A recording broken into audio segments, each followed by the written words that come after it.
We're live. I'm James. Welcome to the No Tact Podcast, a podcast about everything.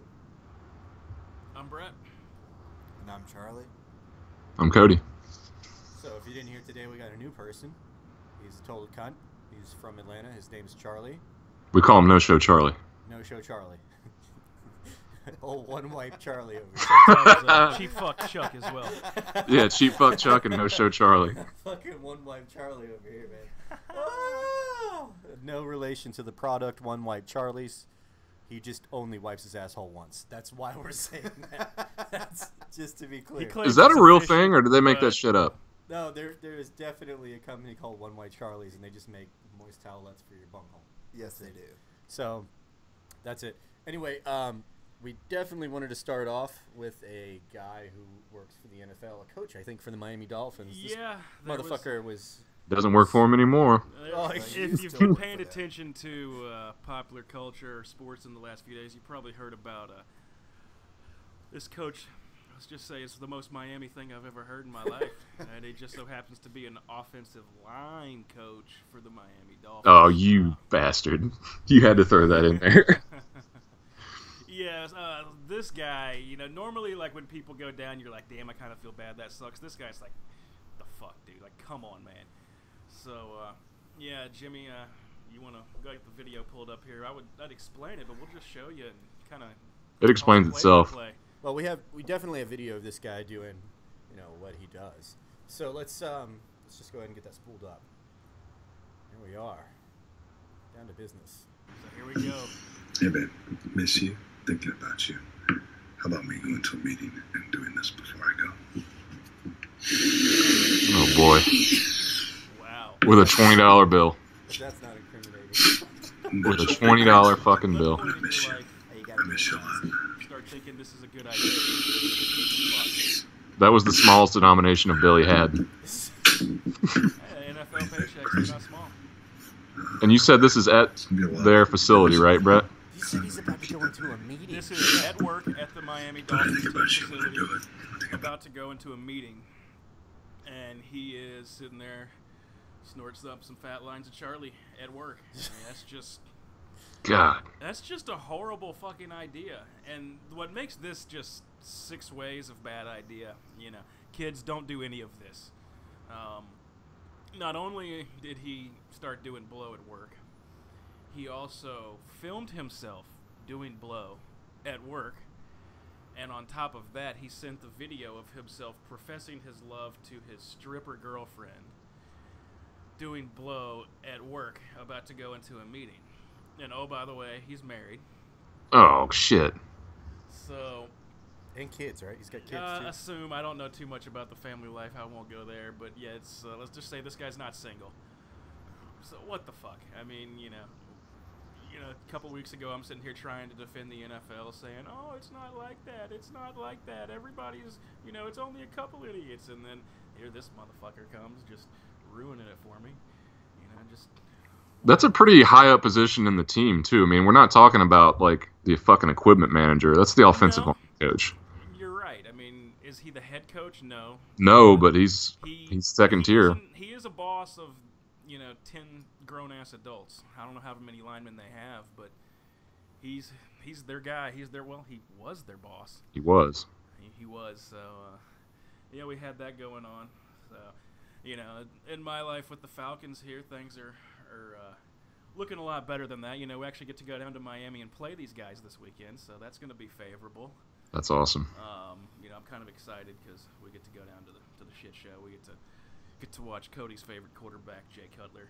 Smoking Jay. Watch him not give a fucking make about $900,000 again every Sunday. It's fantastic.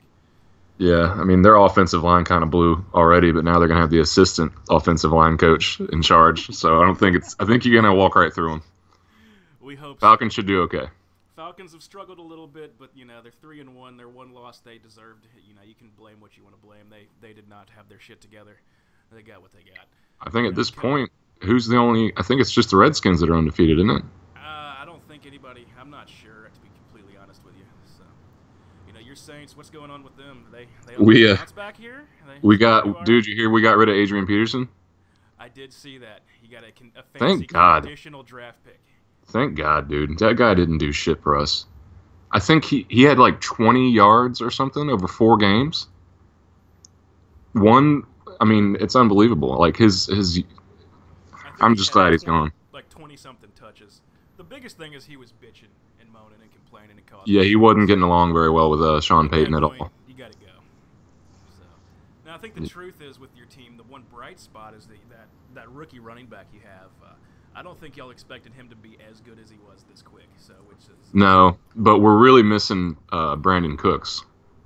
And he's putting in work at the Patriots. Yeah, That's the last team I wanted him to go to. yeah, my boy. Like they needed more offensive weapons. So that's life in the NFL. You know, Miami coach doing Miami things and doing blow and sending videos to strippers and getting fired. And, you know. Anyway, I'll throw this over here to Charlie now. You get a little update on Atlanta United. See what's been going on in that section of life. Yeah, so to preface this, I'm going to go ahead and say that a lot of people are upset with the U.S. right now because we're no longer in the World Cup. We're out of the World Cup running. Trinidad. They did Well, beat us it's 2-1. not fair that we had to play Trinidad and Tobago at the same time. That's just like 2-on-1. That's so not fair. Well, they beat us 2-1, so I guess that's fair. You're ridiculous. What's going on? The World Cup being, or the U.S. being out of the World Cup. Basically, America failed to qualify for the World Cup. We're not even allowed to play? Is what you're telling me? We're out. No, you have to you have to qualify. Yeah. Oh, what the shit? They do all these preliminary matches around the world based off of region, and you have to win within your region or become one of the top few to even qualify. For the Euro, they do the same thing for the Euro. The last Euro, Holland didn't even fucking qualify. The Dutch weren't even the last Euro. So you had Germany win the World Cup, and then 2 years later you have the Euro, and then Germany wins the fucking Euro, and there was no Dutch team. So it's happened to us now because we have. Do you know why Germany did that? Shut up. So So they're the best team in the world. James is upset. This one really rustles my jimmies. Because this team sucks. So, He just got eerily quiet. Jimmy's got Holland wrestled Jimmy's. Holland does not suck. You can suck a dick, okay? There's no way that they suck. They're a good team. Who won the World Cup? I don't know, but to beat Spain, they beat Spain. That's You know got to who else count beat for Spain? goddamn something. That's got to count for something. Yeah, who else beat Spain? A lot of people. It's only 2 more years. Only 2 more years. Until Anyway. I hope you eat your fucking words like dirt, you cunt. Like, fuck you. Jesus Christ, it's terrible listening to him talk. Why about can we Germany. not field a fucking adequate team to qualify? Because we're not good enough, apparently. You want to know the one Because we funny have thing Tim about this, Howard? though? Is that Fox paid $400 million to broadcast the World Cup for 2018 and 2022. And Merca ain't even in 2018. They paid $400 million to broadcast that shit in America. And our team's not there. Well, you know, most of the people who watch this shit in the United States probably aren't even fucking American, so that's fine. They're It's- watching it to see their teams. It's double. Like, I it don't goes even. to it. I'm American. I don't even root for the American team. I root for fucking Holland, for Christ's sake, and Japan, because fucking they're like the underdog, like the biggest underdog. It So- comes into play with the casual fan because there's a lot of people that love soccer or love their team or their country that are into it, and they're going to watch the World Cup regardless because it's a big deal. But there's all those other people that, you know, at least in America, like, you know, the bar crowd that might not be that into soccer. If the American team's there, they'll watch it, they'll care, they'll be into it. But if anybody else is, they probably won't give it a Yeah, chance. they'll care if it comes on. If you're an So- American and you're watching soccer, you watch the ladies' team. That's just it. Well, That's it. We have one of the best soccer teams in the world for the ladies. But for the men, it's just we can't field enough players because we have a terrible program. With MLS taking off, we should have a better chance within like the next decade or so to produce a team that can. Jesus, that's bleak. Well, I mean that's realistic, man. Like we are so far behind. These kids are being trained from the time that they can walk to kick a fucking ball, and they Yeah. have legitimate programs in those countries. Like Arsenal has a junior team, Manchester has a junior team. These countries have junior teams that actually play on like a somewhat of an international level, and that's who then becomes their soccer players. What the fuck do we have? We've got Joe Snuffy who goes to fucking, you know, UGA and plays soccer. Who the fuck cares about that guy? Half of our fucking players are from South America, if not more than half. a lot Would you of the say more than MLS half, is- Charlie? Yeah. You talking about Atlanta United? Yeah. I think the thing they did that they were actually been pretty successful was go down and find some young players from South America that have they knew they were good. They just didn't know how good, and they've turned out to be fucking awesome. Well, that's the point that I'm trying to make, Charlie, right? Is Yeah. that we recruit most of our shit from South America because they have those soccer programs that we don't. That is true. We have a few homegrown players. One of them, Andrew Carlton. He's on the under U.S. 17 team. God, that's an American name. Andrew fucking Carlton. Hey, I'm not the one that named it. Oh, AC, dude. But Is he, they're doing from very the suburbs. I can't remember where he's from. It was a I joke. thought you hung out with him, dude. Nah, we're not that cool. So anyway, yeah, fill us in a little on what's going on with our soccer team here in Atlanta. Yeah, we got playoffs coming up, which is going to be exciting. It was the first year for the team. They were an expansion team. Normally, I'm not super familiar with soccer, but I do know normally in sports, if you're an expansion team, that means you're going to suck, and it's going to be a rough year. And it's pretty much been the opposite It here. has been the exact opposite of that. We are currently in third place in the U.S., including Canada, some of Canada. We're breaking MLS records. I know when we played against Orlando, we sold 70,400 something seats, which broke a 22-year record, which was originally held by LA Galaxy in '96. They're saying that we're going to break it again, so we're going to break our own record, which is kind of cool on the game on the 22nd against Toronto. But so with the World Cup, with us being out of the World Cup, the cool thing is we get some of our players back, which is Okay. nice. We get Alec Khan. And I guess correct me if I'm wrong. Does that mean you have about a couple of Atlanta United players that would Yes. be normally with the national team Yes. doing that, but since that's over now, they get to come home and help on the playoff push, Exactly. basically. So we're not going to be playing with our four-string goalie, Okay, that's a plus. which will be a wonderful thing. By the way, you know the World Cup in, was it 2020, right? Coming up? 2018. 2018? So next one? 2018 next Oh, year. it's next year. Okay, well, that's Yeah. great.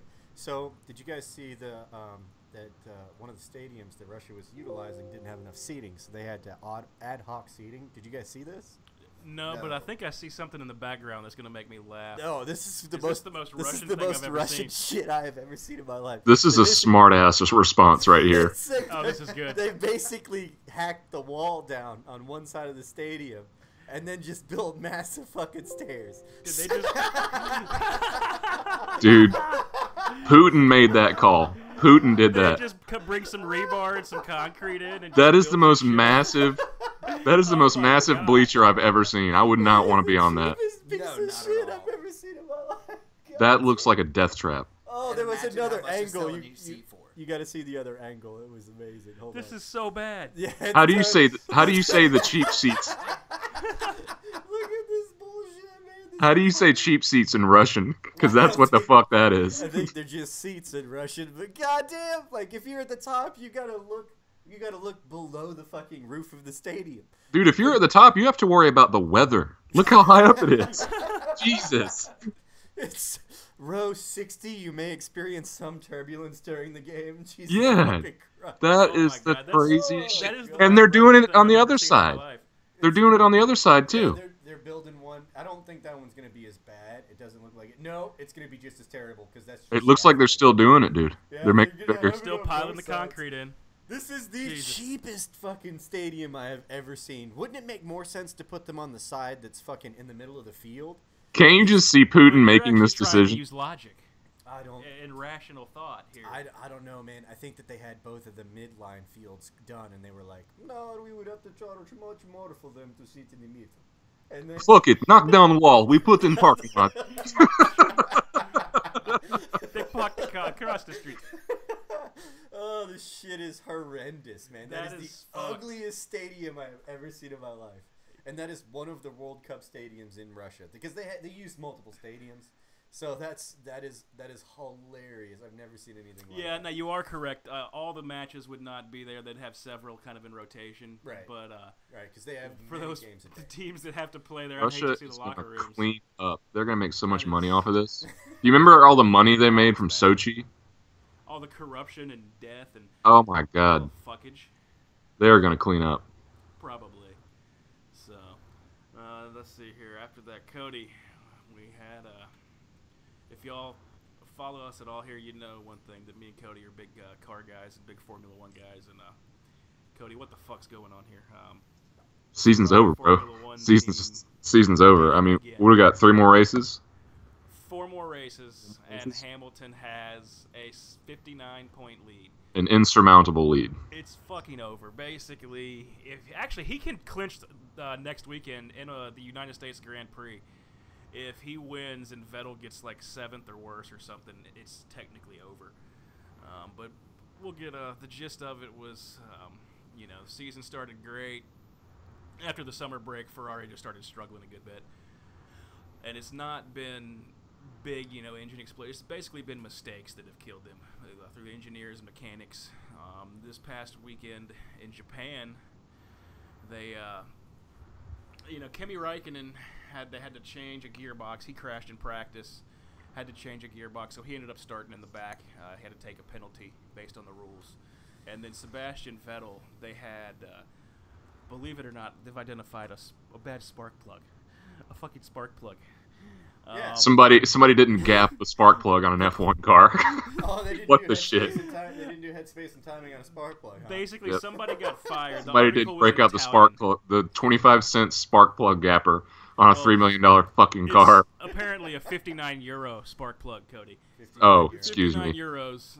But yeah, somebody fucked up a spark plug install, or either the part was bad and quality control failed. But all you Dude, need to know is that knowing Sebastian this Vettel team- started the race. This team this year, there might have just not been a fucking spark plug. You're actually right. There probably They was might have just not out. been one.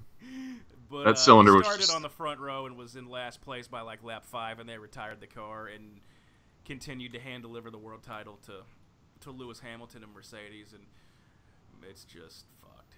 So that's that. Do y'all have anything else y'all wanted to add in on that? Yeah, actually, our boy Charlie, the one Mike Charlie over here, he actually got he got an interview in with the BBC Radio. So I did want to. Oh, I wanted to hear this. I never got a chance to hear this shit. This will be fantastic. What's the minute mark that you start talking? Around 8. Around 8. If you build it, they will May or may come. not have That's had the a few famous beverages. quote from the baseball film Field of Dreams. Letting the world know it's not just a fly-by show here. This is the real deal. We're setting a new standard for MLS. We're going to let the world know we're on par, up to par with everyone else, and we're going to bring a new life to MLS soccer. We are not going anywhere. I can't We're hear it on selling mine for some out reason. Mercedes-Benz Stadium at 71,000 seats, breaking MLS records in our inaugural season. I mean, we broke, 22-year record? Yes. So This is our team, this is our club, this is our home, and we're going to be here for a while. It's game day, and I'm Charlie's talking. He's like, "We're in the streets. We got 71,400 We're in the streets." people in here for a soccer match. He was man. in rare form, that boy. He was in rare form. He did well, though. We're proud of you, man. That's actually really awesome. I've never been on fucking anything international. Now, the funny thing about that is, I had to put the BBC dude in an Uber at like 3 a.m. Jesus Christ. Charlie was like, he's not just drunk, he's I love you drunk.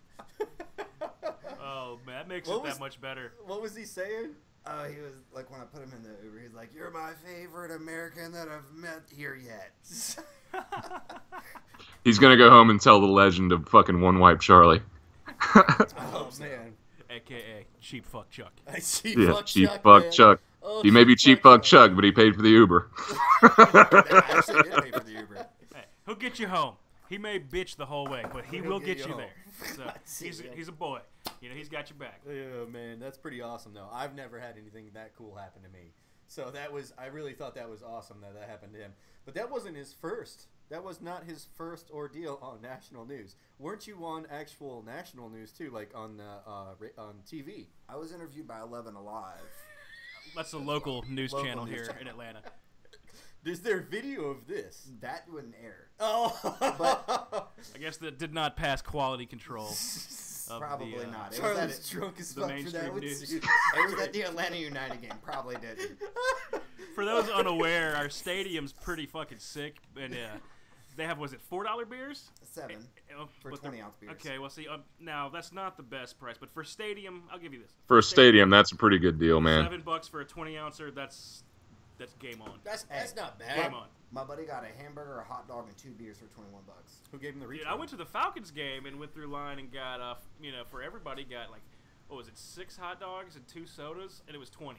And I was like, holy shit, this is amazing. $2 a hot dog. So, and I had to pay a $250 fucking ticket to get in there to have the privilege of buying the cheap food. But Is that how much it costs to get into a football game? Dude, you Well, it wouldn't was- fucking believe. Dude, okay, NFL tickets are ridiculous. Yeah, I they're would really not expensive. fucking do that. Fuck But that. I only go if I also- get them for free from like work or something. I'm not That- paying. That was inflated, though. It was the Falcons-Packers, which was a big game to begin with. It was also the first game in Mercedes-Benz Stadium, like the big opening, inaugural game type thing with all the pregame special shit. So it was. Where were the seats though? I was in the end zone, but lower level, like 30, 40 rows up. So is there a That's chance not we bad. got a football? We were not quite low enough. So, but we were in that area, yeah. I feel like where you see the field goals and shit, and they go to the crowd. That's where we were. So I'm really excited. I got James a ticket for the 22nd game. Yeah, I'm We'll fucking play- Dude, you're super gonna love it, excited. man. That Yeah, I'm place excited is really to sweet. see his reaction and how he feels about the stadium, the tailgate, the march. Fuck, I'm gonna blow a load on my hot dog and eat it. That's how fucking happy I'm gonna You be. should say hi to the Mercedes Formula One Shit's car when gonna you're in be there. crazy, man. I'm super excited to do We'll this walk because right by I haven't been to a soccer match, like a live soccer match, outside of the ones that I played when I was like fucking 8 years old. So this is gonna be amazing. We used to have so much fun at hockey games. God damn, we had fun. We would get obliterated at hockey We games. sure as I would- shit would. That was and I so would- fucking fun. Just so I don't you know how we didn't get I kicked did out. Pick up my season ticket package for our minor league team down the street. I did pick that up over the weekend. What, the Gwinnett Braves? The Atlanta Gladiators. Oh, the Gladiators. Yeah, we lost our big team, which we won't go there because I'll get angry and distraught. Well, we But, had And go into way too shit much there. detail. yeah, and I'll talk for an hour. It's Glad all we had bad. Ilya Kovalchuk. But He was we still amazing. have When he wanted to minor play. league team. Ilya Kovalchuk was the Madonna. He he was the fancy. Madonna of the Hawks. Or Or the excuse me, the Thrashers. Thrashers, yeah. Ilya Kovalchuk was a good player when he wanted to play. To be honest, Charlie's kind of right because he didn't play defense by choice. He's Madonna. He was one of the best offensive players in the league, period, and he was the best sniper, which means he would just kind of dance around the outside and then just blast one at 120 miles an hour through the net. Like, he was nasty. He transferred to the But trust me, KHL, right? Well, that's where he's at now. But he went back home to Russia to play. But trust me, as a season ticket holder of the Thrashers, I watched him every night. As much as you love him for his offense, his defense was garbage. He'd score 50 a year, but he'd also let up 60 a year type thing, and that's what a lot of people didn't want to talk about. It's no problem, man. Come in, I make goal, I go bench, I drink vodka, I go home. That's it. In on the so- Blue on some Bentley, days, yes. I don't even play. I don't even play on some days. It's fucking illegal. Do you remember when we went for your birthday, James, and you had the fucking beer foam on your nose? I don't know if he even does remember that. That was the best hockey game ever. I don't even remember watching the hockey game. It was just us talking shit in the stands. Did I come home on leave for that one, or was that after I got back? I believe That was when you got back the first time. It was either when you Or were the on second leave or time. came back the second tour. Well, I don't know which one, but I think- we. Well, I only came back and watched Thrashers with you on my second tour, and that was on my annual leave in Iraq. So when I got back, I remember I weighed like 160 pounds because I had been doing CrossFit for like a year, which You've been marching through deserts. You were pretty lean. you don't march anywhere. You can Sit in ride a in a fucking goddamn truck truck. for 18 hours. You got to go and get all the aggression out in on a goddamn CrossFit workout. That shit's terrible, man. I wouldn't recommend that for anybody. By the way, that's some dangerous shit for your body. Like I did things that I should not have done, and I'm pretty sure I injured myself, and I don't know it. And in like 5 years, I'm just not gonna be able to walk or some shit. Who knows? Like, Dude, shit's just gonna flare that out. CrossFit is like the biggest thing in New Orleans right now. There's like 5 CrossFit gyms that I know of, and one of which is huge that I pass every day coming back and forth from work. And dude, they'll have these fat chicks out there in spandex flipping fucking giant tractor tires and shit. It is comical. It is fucking hilarious. I slow down, man. I slow down and watch them like with chains on them. These fat chicks just trudging through the parking lot, like sweating, looking like they're gonna have a stroke. It is hilarious. Man, we would be out there with Pioneer tools, which I don't know if you guys know what Pioneer tools are.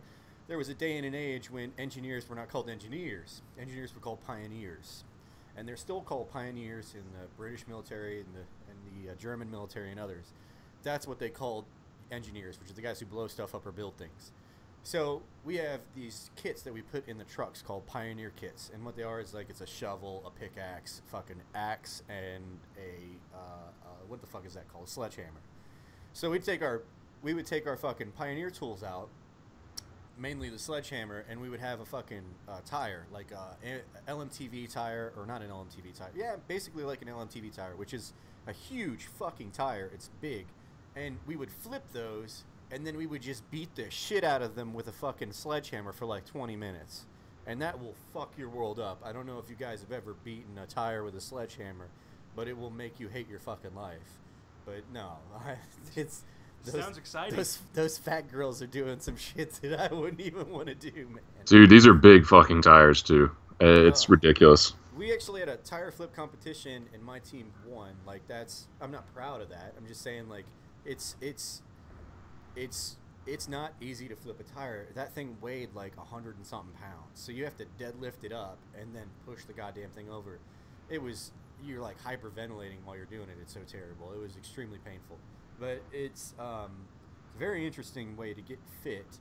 I feel like people... It's a functional workout, you know? Sure, it's functional, but I feel like it's also rushed at the same time because everybody's doing it for time. And when you introduce time into any workout, you also introduce possibility for injuries. And I really think that's a big problem. I don't Absolutely. I don't think that you should be rushed to do anything. If you do it efficiently and you can do it confidently, that's one thing, but CrossFit does not instill efficiency and confidence. They just instill get the goddamn exercise over with and move on with your life. And in the process of doing that, you can really hurt yourself. I mean, I remember doing like cleans and jerks with weights that I shouldn't have been doing them with, and I was not being cognizant of my form. I was just doing it to get it over with.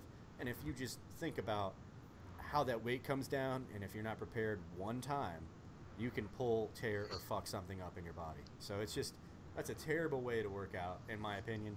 I think that it should be at least a little bit more. I think it should be slowed down. Personally. Yeah, you can overdo it real quick. Yeah, I've fucked myself up lifting weights, doing just bad technique, doing too much, you know. I'm still rolling off an injury from the last time that I went to the gym. Like, I hurt from here all the way to just on the back of my elbow. And I don't know what it is. It doesn't hurt anywhere else, but if I turn my arm this way, I get this pain shooting up the back of my What were you doing that caused it? The last one I did was probably, it was definitely something to do with, it was biceps or triceps extensions, basically. It was bicep pulls or tricep extensions, one of the two. But that's what got me. Something got me, and it's been messed up. It's either that or I slept on it really fucking wrong, and it's just not healing because this thing hurts, and I'm really apprehensive to go to the gym and push weight with it right now. It sucks, man. Man, the other day I did some embarrassing shit. I was doing pull-ups at work, and I fucking cracked the bridge of my nose on the goddamn bar. How do you do that? Fucking idiot. Like, my eyes were watering and shit. Like, I felt like I got punched. Did they laugh at you? Fuck yeah, they laughed at me. So. Yeah, that's one way to make you not do it again. They didn't really see it. They just saw me drop down, and I was like, you know, my eyes were watering, and my nose was all red, and I was like coughing and shit. Yeah. Too much for you, man. That's pretty cool. I don't know how I did it. I just fucked up. But I mean, and that's the thing is you'll get so focused on the exercise itself that you'll make one mistake, and that one mistake can ride you for some time like this. I don't want to go and do anything with my upper body now because my right arm's fucked, and I don't want to look like that dude from Alligator. What was that show? Alligator Hunters or some shit? Where the dude has one bicep that's like 3 times the size of the other one. Yeah. You know what I'm talking Did he about? blow his one arm out and tear all the tendons out or something? No, he was Native Native American. serious work with his one arm. No, he was a Native American, and he was like partly Native American, and he's obsessed with arm wrestling. So he only worked out the arm he used. What a dipshit. So he had one. Do you want to look like a fucking idiot? Why would... You see him from one profile and he's ripped, and then you see him from the other profile and you're like, well, it's a normal guy. So it's just Jesus. It's so stupid. It's the most stupid thing I've ever seen. I always thought that, you know, and this kind of proved me wrong. I always thought that if you did work out one side of the body, or if one side of the body got bigger than the other side would compensate by inflating it with like water or something. Nope, fucking shit don't happen when you just get fucking big and the other one can't. So it's all simple. It's just shit cracks me up. But that guy was, he always had one arm bigger than the other. It's fucked up. I focus on doing more with my left side because if I don't, it just gets all wonky like that. Like I have to really focus on it. My off arm is stronger than my main arm. Like my left arm is stronger than my right arm, my dominant arm. It's always been that way. It's the same with my legs, but I kind of contribute the running portion of that to, I use my left leg as my push-off leg. Your lead leg. It's not my lead leg. My lead leg is my right leg because it's my dominant leg, but when I'm running, I push off my left leg harder. And I've always done that. I don't know why. Like, when you run and you try to figure out how to run in the beginning, nobody tells you how to fucking run. And I always just tried to do what all these other people told me. And I was terrible at running. I would barely make time in the Army, and I was just shit. So I had a really hard time with it. When I got called back the second time, I started hanging out with this guy who ate like cheeseburgers. Just that's all he ate when we went to the DFAC. He got short order, and he would just only eat cheeseburgers. But he could run like a 6-minute mile for 2 miles, and he was like almost 40. And he was chubby. I was like, how the fuck do you do That's this? impressive. Like, how the hell do you do this? And he's like, dude, what have you learned about running? And he was like a Yoda to me. He's like, you must unlearn what you have learned. Like, he's like legit. He's like, what have people told you for running? And I'm like, well, we did form runs in basic training, and like, it's very similar to how they teach you how to run on the football field. Like, everybody gets in line, and then they make sure your strides are right and all that crap. Which is, they don't do that in the Army. You just run, but you're in formation, so you're restricted on what you can do. And you just try to hang in there with everybody else. He's like, fucking forget all that shit and just start running, and your body will figure it the fuck out. So I started doing that, and I got down to consecutively 14-minute flat 2 miles. Like, he hooked me the fuck up. When I put all that other bullshit out of my mind and just ran, it got to the point where something snapped in my head, and my head said, your stride isn't the widest, but it's the most comfortable, and you can do it for a long distance quickly. So just stick with this, and I just did, and I could push it out. But that was the best thing that I learned for running, was just stop listening to what fucking people tell you and just do it, and you'll conform to what is the most natural gait for yourself. And that, boom, it knocked it out for me, and I was able to run. If you asked me to do that today, it'd probably take me fucking 6 months to get back there. It's fucking, if I could even get back to 14-minute miles, man. I suck so much ass at running because I'm mostly torso. You know, my legs are so goddamn short for somebody my size. Well, dude, we had a guy who was like 5'2" graduate with us. For every step we took on a road march, he took like 3 fucking steps. Well, He looked like one of the peanuts. I don't know what my when we were problem is. walking. Like, when we were doing the ruck marches, we would see him, and like, we're just like stepping it out the best that we can, like long strides, quickly, just killing ourselves. And then you'd look over at him, and he's like one of the peanuts that's running. Like, you just see this blur of legs. He was just marching as fast as his little legs would carry him. And he made it, man. He made it, though. So it's nuts how people can. He was marching at twice the pace we were. I don't even want to know what that would do to the body, as far as like, he had to be like one of the most physically fit small people I've ever seen in my fucking life. It was nuts, man. So, outside of that, I did want to actually bring something up. Moving out of... wait a minute. Did we get into the Gran Turismo review yet? No, you want me to bring that up? Yeah, let's do the Gran Turismo review. Okay. A lot of you, if you pay attention to video games, you're familiar with the Gran Turismo franchise. You know, I'm in my 30s. We're all in our 30s here. It's something we grew up with. It's just a really popular series. It's a lot of fun. Finally, the big game they've had coming out for the PlayStation 4 forever is Gran Turismo Sport. Actually comes out next week. They did do something pretty cool. What iteration of Gran Turismo is this? Is this like 7 or 8? What is this? It'd be after. Well, here's the thing. It's different. It doesn't really compare. If it'd be after 6, it'd be basically like remember when Prologue came out? Yeah. Yeah, that fucking tease. It'd be kind of like that. No, because they released a Gran Turismo after Prologue. They did, but shit. What was the name of that one? That was the Gran Turismo 6 on the PlayStation 3, right, Cody? No, I think that was 5. Gran Turismo 5. So this would be the next major installment, and they're pulling away from using numbers, kind of like the iPhone is going to the iPhone X. I think it is still a mainline Gran Turismo, correct? It's different. Not really. If you're saying, is it like the rest of the games, like in the next one in the series? No, it is not. It is very different. You've only played the demo, though. Here's the thing. Here's what they've done. You download the whole game. You do not have access to everything. It's a 40 gig download. They give you certain cars, certain tracks that are unlocked. The problem, I don't want to shit on it. Let me be clear. First off, the graphics are unfucking believable. Like, it is a beautiful game. The presentation is amazing. They've done a very good job with that. I'll also follow that up and say the physics of actually driving the cars is pretty damn good. I really enjoy it. It's a demo. I've only had it for a couple days, but what I've driven, I enjoy. I've driven stuff from Miatas to BMW M3s, some GT4, GT3 race car type stuff. There's a Mercedes AMG race car that you can get out in. So it gives you a little variety. And like I said, graphics are phenomenal. Physics of driving are good. Just you have to understand, though, this is a different game. This is not like every Gran Turismo you've played before. This is a different experience. Right. And what I mean by that is, and this actually, let me take that back. Don't complain about it being different, too, because they told us 2 years ago.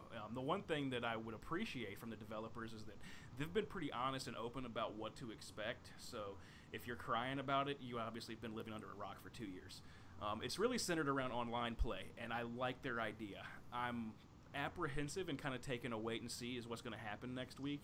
I do like the demo, though. What I've learned that I think is promising is the idea behind this game is they want to make an online racing experience, and they want to eliminate some of the problems with online racing. Right. What that means is if you play, Forza games, any of the stuff like that, Project Cars Online, whatever, there's people that are rammers, or people that don't drive clean, that intentionally fuck the race up for everybody else that's trying to drive, and it's really annoying and frustrating. What Gran Turismo's introduced is basically a class and a ranking system. The people that drive like shit are going to get negative marks and be put in classes or races with other people with negative marks. The people that race clean are going to have positive ratings and positive points, and they're going to be grouped together. So I think the idea behind this is fantastic. That needed to be done. The execution, I think they've actually done it. It's hard to tell just from the demo how efficient it's going to be, but I can tell you, for example, there was a race I was in, and there was one guy who wasn't super dirty, but he was blocking everybody, and we didn't want to let anybody go, and was just a dick. The funny thing is, when the race was over, he had a minute 41 in penalties and was last place, and had you saw negative marks at the there's a ranking thing at the end of it that shows you your impact.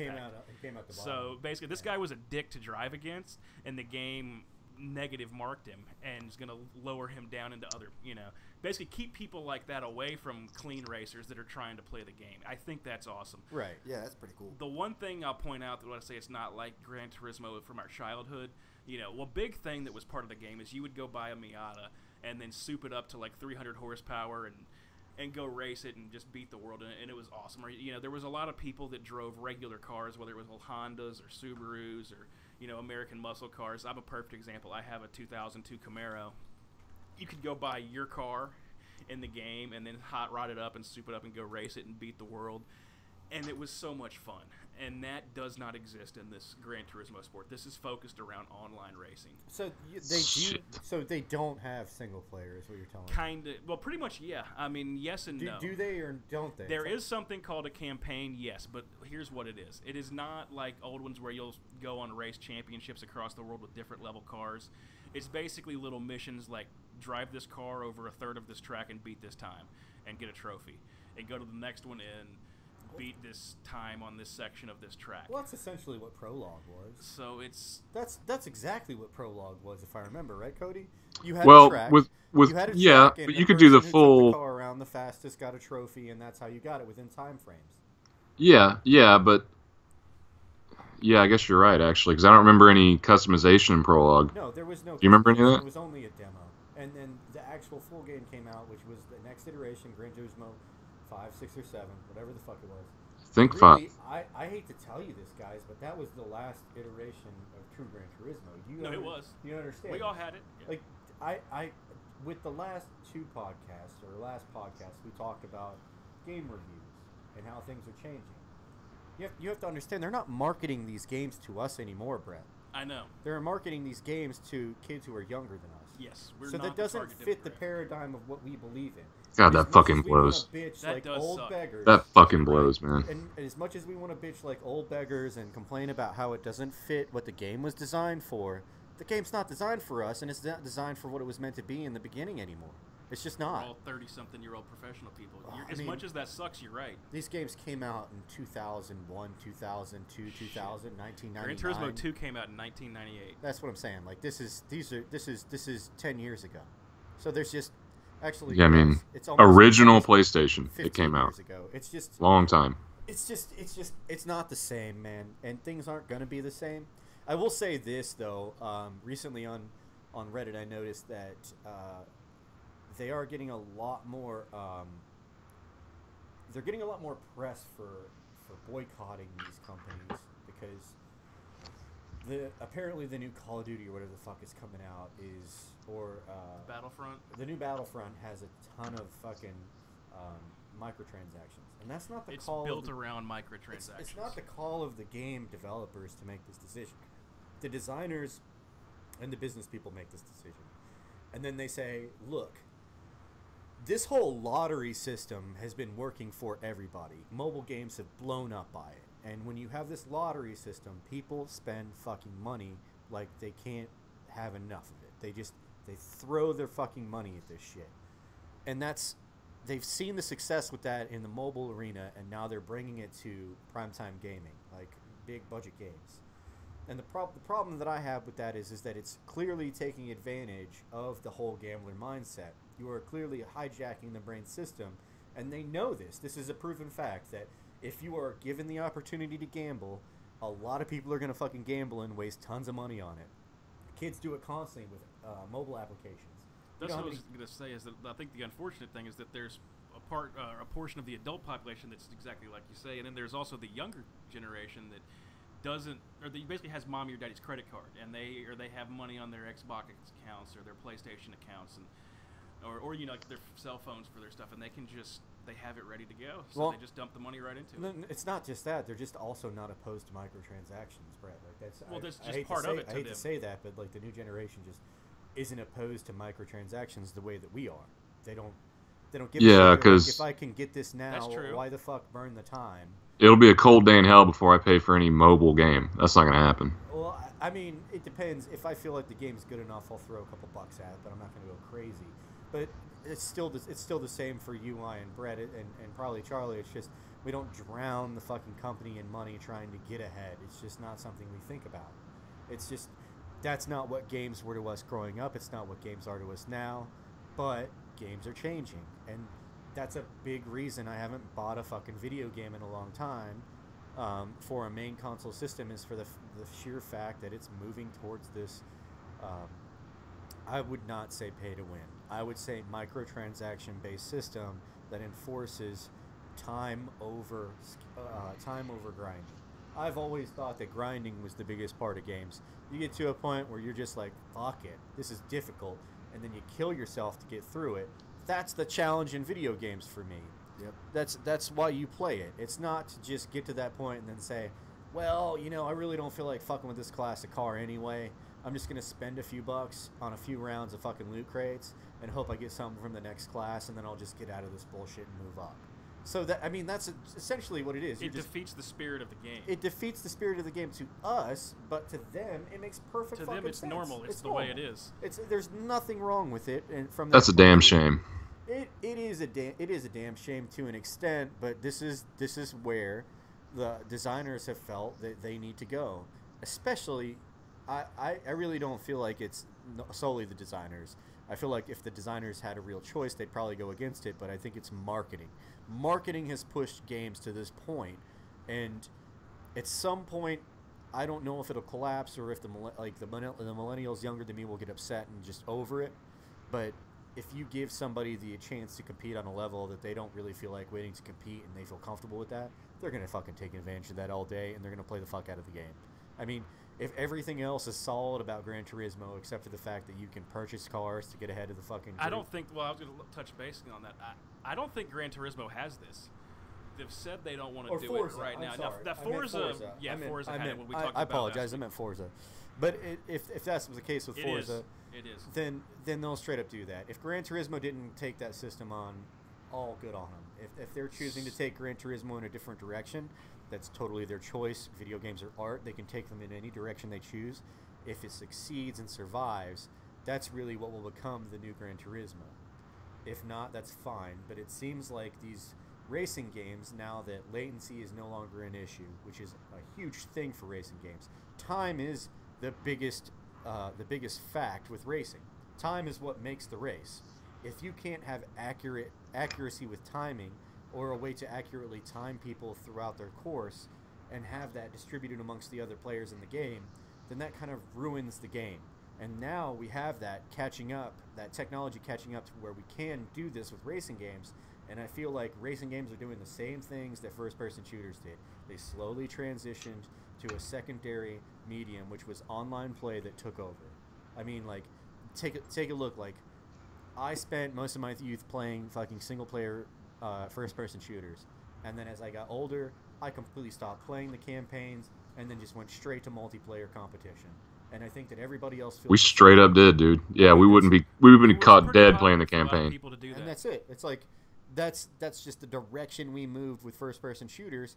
And the racing, and this is the thing. Even then, racing games were still a niche. Not everybody played them. They were very difficult to be good at. So if you then take that difficulty, it takes time for people to become good at racing games, just as it does take time for people to get good at first-person shooters. But I feel like now this is the dawn of a new age for the racing simulation. It's come to a point where now it's going to be more about online play than single-player campaigns. Which is, I mean, really, do you really want to play a single-player campaign where you're just racing shitty cars? Or do you want to get that same satisfaction on the same tracks with a car that you hook up and you're playing other dickbags? Like, I feel like that's a little bit almost the same exact thing, but better, right? I mean, don't get me wrong, but I would be more interested in playing against other people. You will increase your skill faster, and you'll become better at the game that way.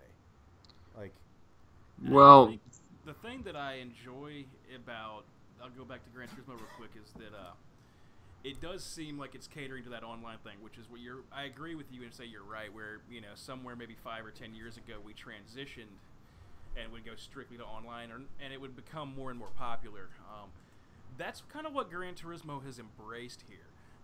Is there a single player mode? Yes. It is a basic campaign. It's not super involved, but it is there. You can earn money. You can try to level up. There's also stuff where you have an arcade mode where you can set up races against AI. There's also a multiplayer stuff where you can go old school and do split screen, 2 people heads up racing. That's pretty fucking cool. You just need to understand that with this Gran Turismo game, they've gone in a different direction, and the direction is online. This is catered towards that online experience.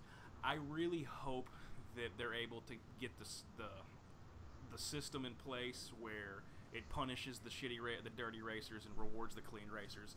So far, I see it. I do think this is going to be good. You just have to, know going into it that this game is not like the games of our childhood. Once you get past the fact that it's a little different and you actually open up and play it, I think you're going to enjoy it. Because the big thing I noticed was that it took some adjustments. Because I first, crank up Gran Turismo and see stuff, and I'm like, I went straight in trying to buy like a Camaro or a Corvette, buy something with a little bit of power so I could start riding around, and it doesn't work like that. Like, you have to go and start doing your single campaign and stuff and get into start going online. It depends. Some people are some people are better with the faster cars. Like, Cody can definitely attest to this. I was definitely better with the faster cars as opposed to the slower cars. Cody would rip my ass up on the slower cars because I feel like with the slower cars, it increases the requirement for technique. Mistakes are amplified in slow cars. Right, that is true. Right. The stakes are definitely amplified, and then it'll definitely teach you how to drive a fucking car a lot better than just hopping in the fastest fucking thing you can and braking late. Because that's what the fuck I would literally do. Is just.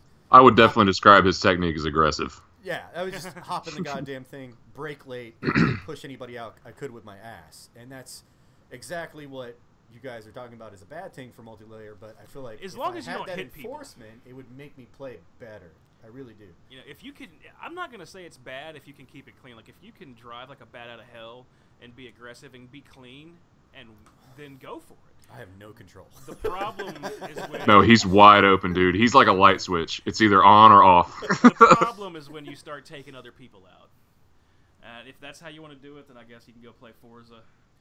Go play some older games because there's no punishment for it. That's why I turn those games off online. But no, James wouldn't do that if it started affecting his performance. No, if it affected my performance, it will alter my performance entirely. So, yeah. Anyway, we'll wrap up the Gran Turismo review, but I'm very hopeful. I think it's a wait and see to see quite how the full thing is when it's released next week. See how the public responds. Brett, do you think what this is? What is it called? Sport? Gran Turismo Sport? Is that what they're calling it? Sport, yes. Is this essentially just a glorified demo for ultimately what will be a full game? This is a premium price game. This is the next iteration It's of Gran a demo Turismo. of the future that's at a premium price. That's the unfortunate thing. Because see, the last one wasn't full price. It was like $30 or something. Talk about Prologue when it came out? Prologue was like $30, wasn't it, James? This is full price. This is a full price video game, $60 plus tax. This is a $59 game, and as far as I understand, you can still buy cars, fix them up, race them.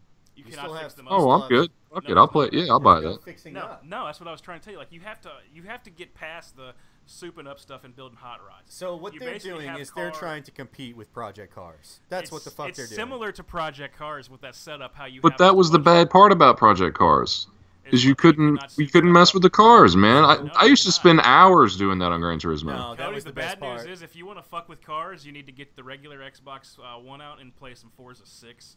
Because it's the last one you can do it in. What or the play fuck?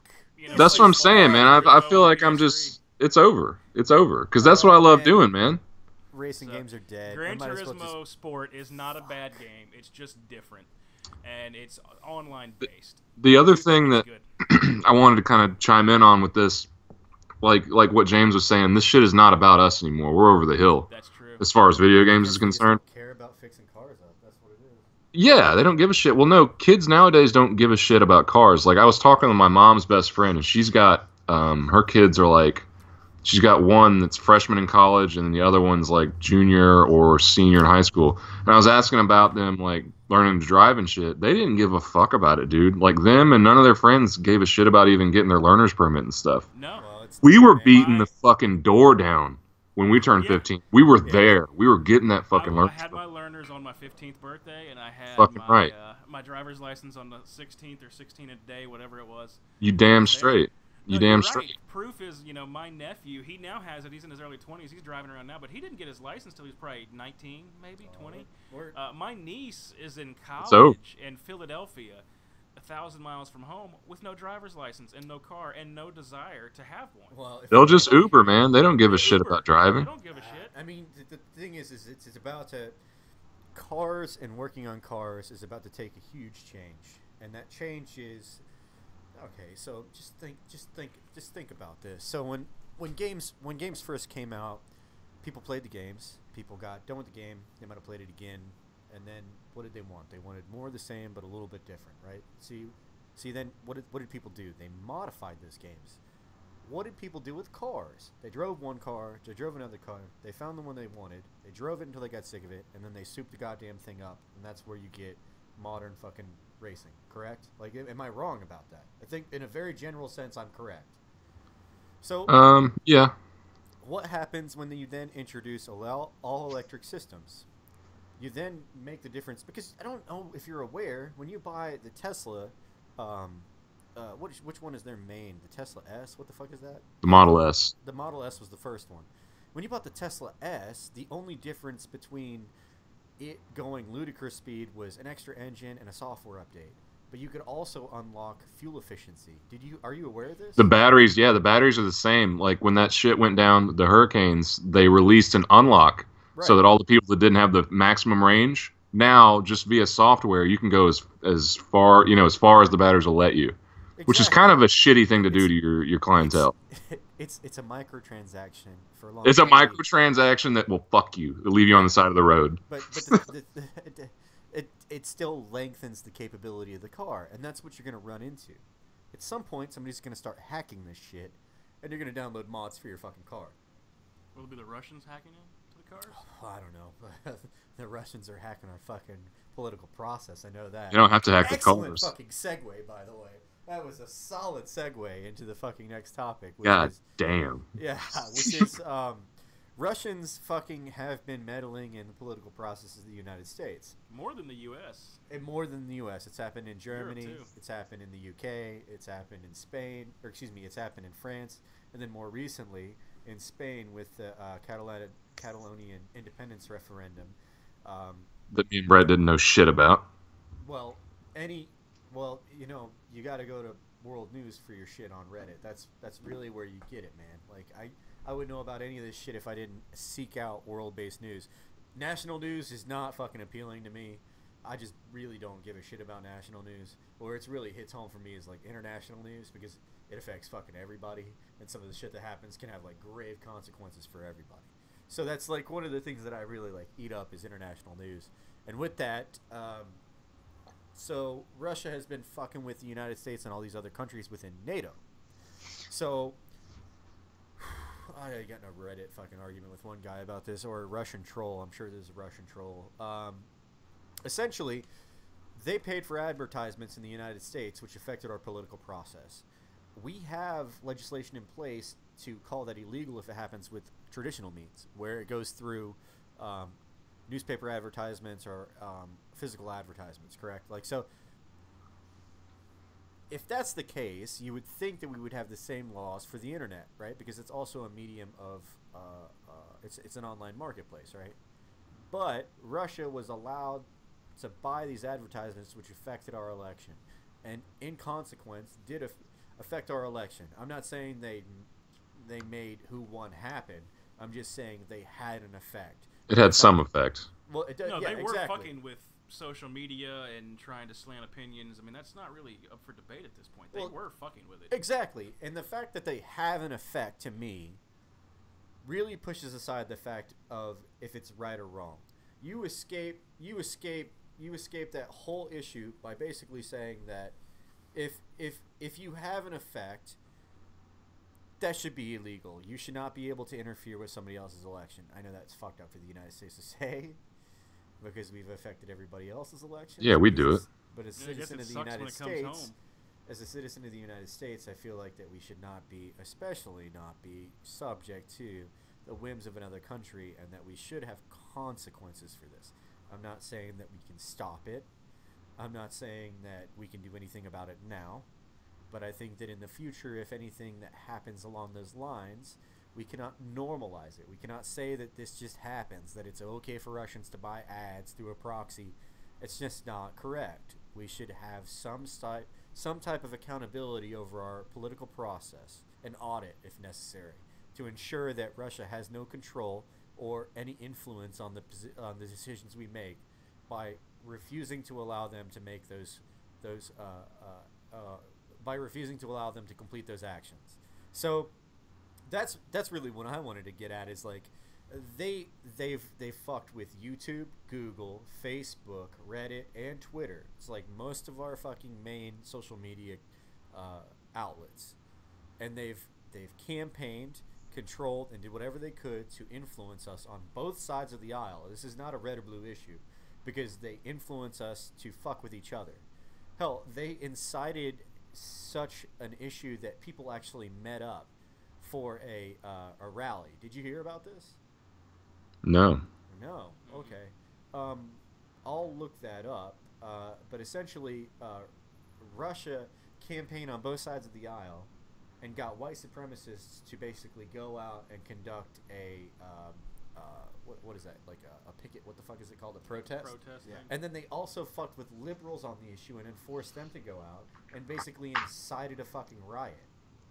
They basically had both sides protesting They pitted in the same both, area. Yeah, they pitted both sides of the fucking group against each other and had them go and fuck with each other. So if you have that kind of a power over another country, is that not something that you would consider espionage? Because I would definitely consider that weaponization of data. Like, I would definitely, from a cybersecurity, because I work in the field, I would definitely consider that weaponization of data. Like, I would definitely consider that. I don't know how you feel, but I did want to get your opinions on that. I think it's an absolute problem. I think it's really fucked up. I don't know enough about the technology field to know how it works, but I think that, I'll take country lines out of it or sides out of it. I think that one country fucking with another's democratic process or trying to pit their citizens against each other, I think that's a really fucked up thing. I think it presents a very serious international issue. Right. It can present a lot of different conflicts. In short, I think it's fucking horrible, and it's definitely not okay. Right, and this is exactly what I'm talking about. Organizers behind armed white supremacist protests in Houston revealed as Russian. It really gives an indication of the extent at which Russia must have an apparatus associated with this. Last May, nearly 100 demonstrators gathered around the Islamic Dawah Center in downtown Houston, squaring off against one another in competing camps.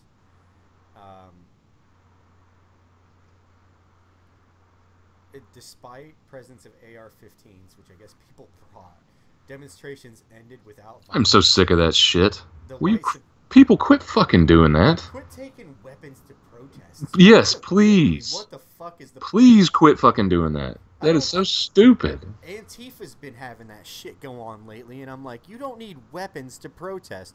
Just use your fucking words. Just be an adult and use your fucking words. Why do you need weapons, knives, or whatever the fuck? I understand in, like, being a militant force, the Black Panthers were. But I really don't think it's necessary for what they're going in on. Like, I feel like it's more of, like, just kids being kids. Yeah. Anyway, at the damn kids and their damn dope. Seriously. Goddamn dopers. Anyway, CNN reported last week that the protest was put together by the Heart of Texas Facebook page, a page that was revealed last month as one of the fake accounts operated out of Russia. Unlike the November anti-Hillary Clinton pro-secession rallies, the page attempted to organize across Texas, and the May protest not only brought armed protesters, but a raft of counter-protesters to face down the calling for white power. So, that's what's fucked up is they don't just fuck with one aisle. It's not a red or blue thing. They get people in an arena to make them combat each other like puppet masters. This shit is literally like one of the craziest things I've ever seen, and I'm like, hats fucking off to you, goddamn Russia. That's a you've completed a feat that hasn't been done, but for fuck's sake, will you quit fucking with us, man? I was reading on Reddit that basically correct me if I'm wrong, but I think they only spent like $200,000 on this shit. How can you Do you track think that? That's true. Yeah, I guess you're right there. That's $200,000 that they can account for. It doesn't mean that's the bottom or the high limit.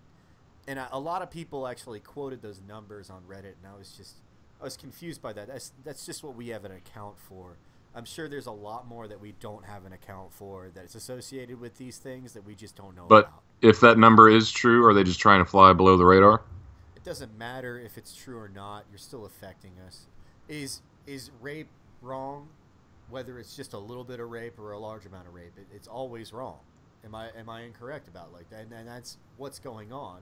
And I hate to use that word, I really do, but they are essentially raping our political system and our political processes and our civil fucking peace by doing these things. And don't you feel like it's going to be worse in the next election cycle? It's gonna. I don't see us doing anything about this. Well, that's what's fucked is you have essentially 4 years to stop it, right? Nothing happens in 4 years. Not in the government. No, it moves slower than snake shit. Nothing happens in the U.S. government in 4 years. There's just no fucking way. It's fucked. This will never be fixed by the time the next campaign happens. And Obama passed some legislature, if I remember, it was Obama or Bush, which allowed for the understanding that weaponized data could be considered an act of war. We need to act on that and fucking implement sanctions for these things.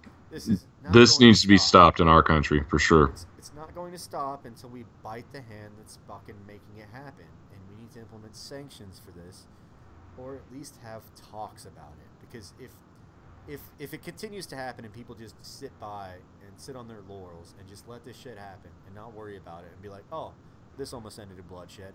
Do you imagine, like, if the anti-white supremacists showed up with AR-15s, as well as the white supremacists showed up with AR-15s? You have a potential firefight on your fucking hands. Like, that's it, man. All it takes is one bullet, man. That's it. If we learned Yep. anything from the fucking Boston Massacre, it was that one ill-fired fucking bullet can cause a massacre. Yes, it can. And that's No, it. you're right, because one shot is fired, then more shots are fired in retaliation, then that cycle continues, and then you have a straight-up firefight. Well, who fired the fucking first shot? Nobody knows, and then everybody just opens the fuck up. That's it. It could be a bystander, a guy that's standing next to you, a guy car standing. could backfire at the wrong place. Who? A car could backfire at the wrong place. Yeah, it just takes such minimal bullshit to start such a big issue, and it's because of no restraint. We have no restraint on this bullshit. I cannot. It's like I remember like when people did not bring weapons to protest. What the fuck is with that insurgence of this new shit though, Cody? Like I don't understand that. It started happening with. I remember there was a group of Black Lives Matter people who were together with their AR-15s outside of some place protesting and basically saying fuck Trump, which I'm not going to go either way on this political issue. I'm just saying that I remember seeing that very early on in the campaign, and then since then I've also seen Antifa bring weapons to protests, and now white supremacists bringing weapons to protests. So this is a growing issue. It has to be. It is. It's like every major event, you've got these groups of assholes showing up with ARs over their shoulders. I don't know if it's just saying, hey, look, we can fuck you up just the same, or it's I don't know, man. I don't know what to make of it. I would never do that shit. Well, I don't think that anybody should be doing that. I really think that it's one thing to utilize. Look, I'm not a huge proponent of utilizing your weapon to make a point.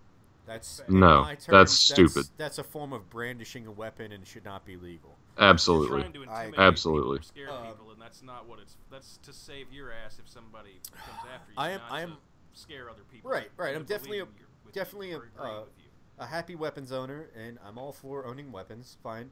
I think that everybody should have the means to protect themselves, and I think that's an inalienable right, and I think that's why that's in our Constitution. Regardless of what's stated in the Constitution, I think that the very reason it's there is because the right to protection is an inalienable right. I think that is just the way it is. Just like you have an inalienable right to fucking air, or fucking sleep, or fucking water, or electricity at this point, and soon, hopefully, internet. But you should have a right to these things, and I think that you should have a right that is modernized enough that you can use it. The problem is when it comes to a point where you have what the aviation community calls people who fuck it up for everybody else. And I think that other people use that term, but I know that in recent forums... That's common in the gun community. Right. There's like a million guys that do nothing wrong and that one fucking idiot. You're one like, fucking God damn, guy. Here's that one fucking guy again. Who just fucks everything up for everybody else. By Yeah, it pisses me off every fucking time, too. I'm like, God damn it, here we go with this again. You know? Take it well. You make the majority of gun owners who are responsible look like dickbags because you choose to make a shitty decision. And it sucks because... Look, I'm totally for an essence of gun control. I don't want to get too political, but I really feel like if you have to have a license to drive a car, if you have to have a license to fucking fly a plane, you should have a license to carry a weapon. And I don't mean concealed, I mean in general. And if they told me one day that they took my weapons and they told me, you're required to have a license and we need to ensure that these weapons are registered to you, I see no fucking point in having a weapon that's not registered to me. The only reason we need a weapon that's not registered to you is for dirty fucking shit anyway, so why the fuck would you need one? Tell me anybody who have a legitimate reason to have an unsigned or unauthorized weapon. Like, do you... All my shit's legal. Well, here's like, all my shit's legal. I don't have any, I haven't acquired shit through any sketchy means. I go to the gun store, give them my ID. They run it through the FBI. And take my shit home once the FBI says I'm clean. Right. That's how we've all done it. The issue that I would have with that, as far as having to be licensed and registered and all this, it sounds like a conspiracy, nothing. But what happens over the years if things change and then people decide they want to enact on a registry, or they want to go Australia on us and cause a full-on gun ban? Well, they have a list of where everything is ready to go, and that's dangerous. Am I saying that's going to happen? No, but at the end of the day, it's possible, and that's the counterpoint is that if we have an inalienable right to self-defense and to protect yourself and your family, then you should not have people trying to fuck with that right by restricting it through licensing and backgrounds to a point. The problem though would be it with you have to understand down the road. It's right now it might not be a problem, but 10 years from now, 20 years from now, if the political things change in Washington, we have shit ready to go as far as who has what, where it is. I think a lot of it is that whole slippery slope mentality of it. Like, where if we allow this, where else? How much further is it going to go? Very quickly because we allowed this to happen. And it's not trying to be dicks or to fight about it, but it's perfect. I've done nothing illegal. I've gone to the gun store. I've bought it through background checks. I keep it in safes and shit. It's not out with kids, but I also believe that you have a right to keep that as your defense. You don't have to. Once I go through the point of a background check buying it, you can fuck off with your registry.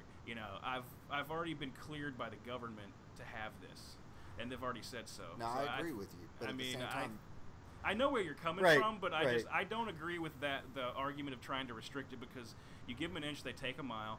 And it opens up the door for more restrictions down the road. No, personally, I don't believe it. No, I think you're scared, and that's understandable from your point of view. But we're not Australia, and we never will be. It's possible. No, I'm not saying it's because gonna happen, if we were Australia, we would have never fucking fought in World War II. If we were Australia, we would never would have fought in World War I. Australia have contributed, but they have never been a country that emphasizes firearms like the United States. Firearms were never part of the Australian Constitution. It has a completely different meaning to them. And that's true. That's very true. But to compare it to the United States, and this is where it pisses me off, is when people make blanket statements like this. No offense to you, Brett. It's not about you. I know that. It's not about you. But you cannot assume that the guns are going to go anywhere. The NRA is entirely too powerful. They will never let that fucking happen. Let's be realistic with ourselves. It's entirely possible. It is not. Yes. It's not entirely. Do you know how hard it is to make an amendment on anything? And the only amendment that has ever been changed, I think, if I recall, is goddamn alcohol.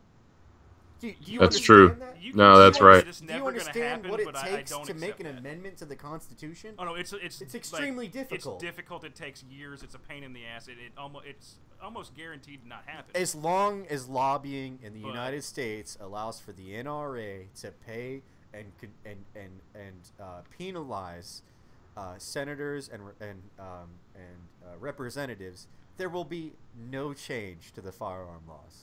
Yeah, I agree that there will be no change. You have a Republican president. You have a lot of Republicans in office right now. So I'm pretty confident when I say that there's not going to be any changes in any of the firearm policy. I really don't think it's going to happen.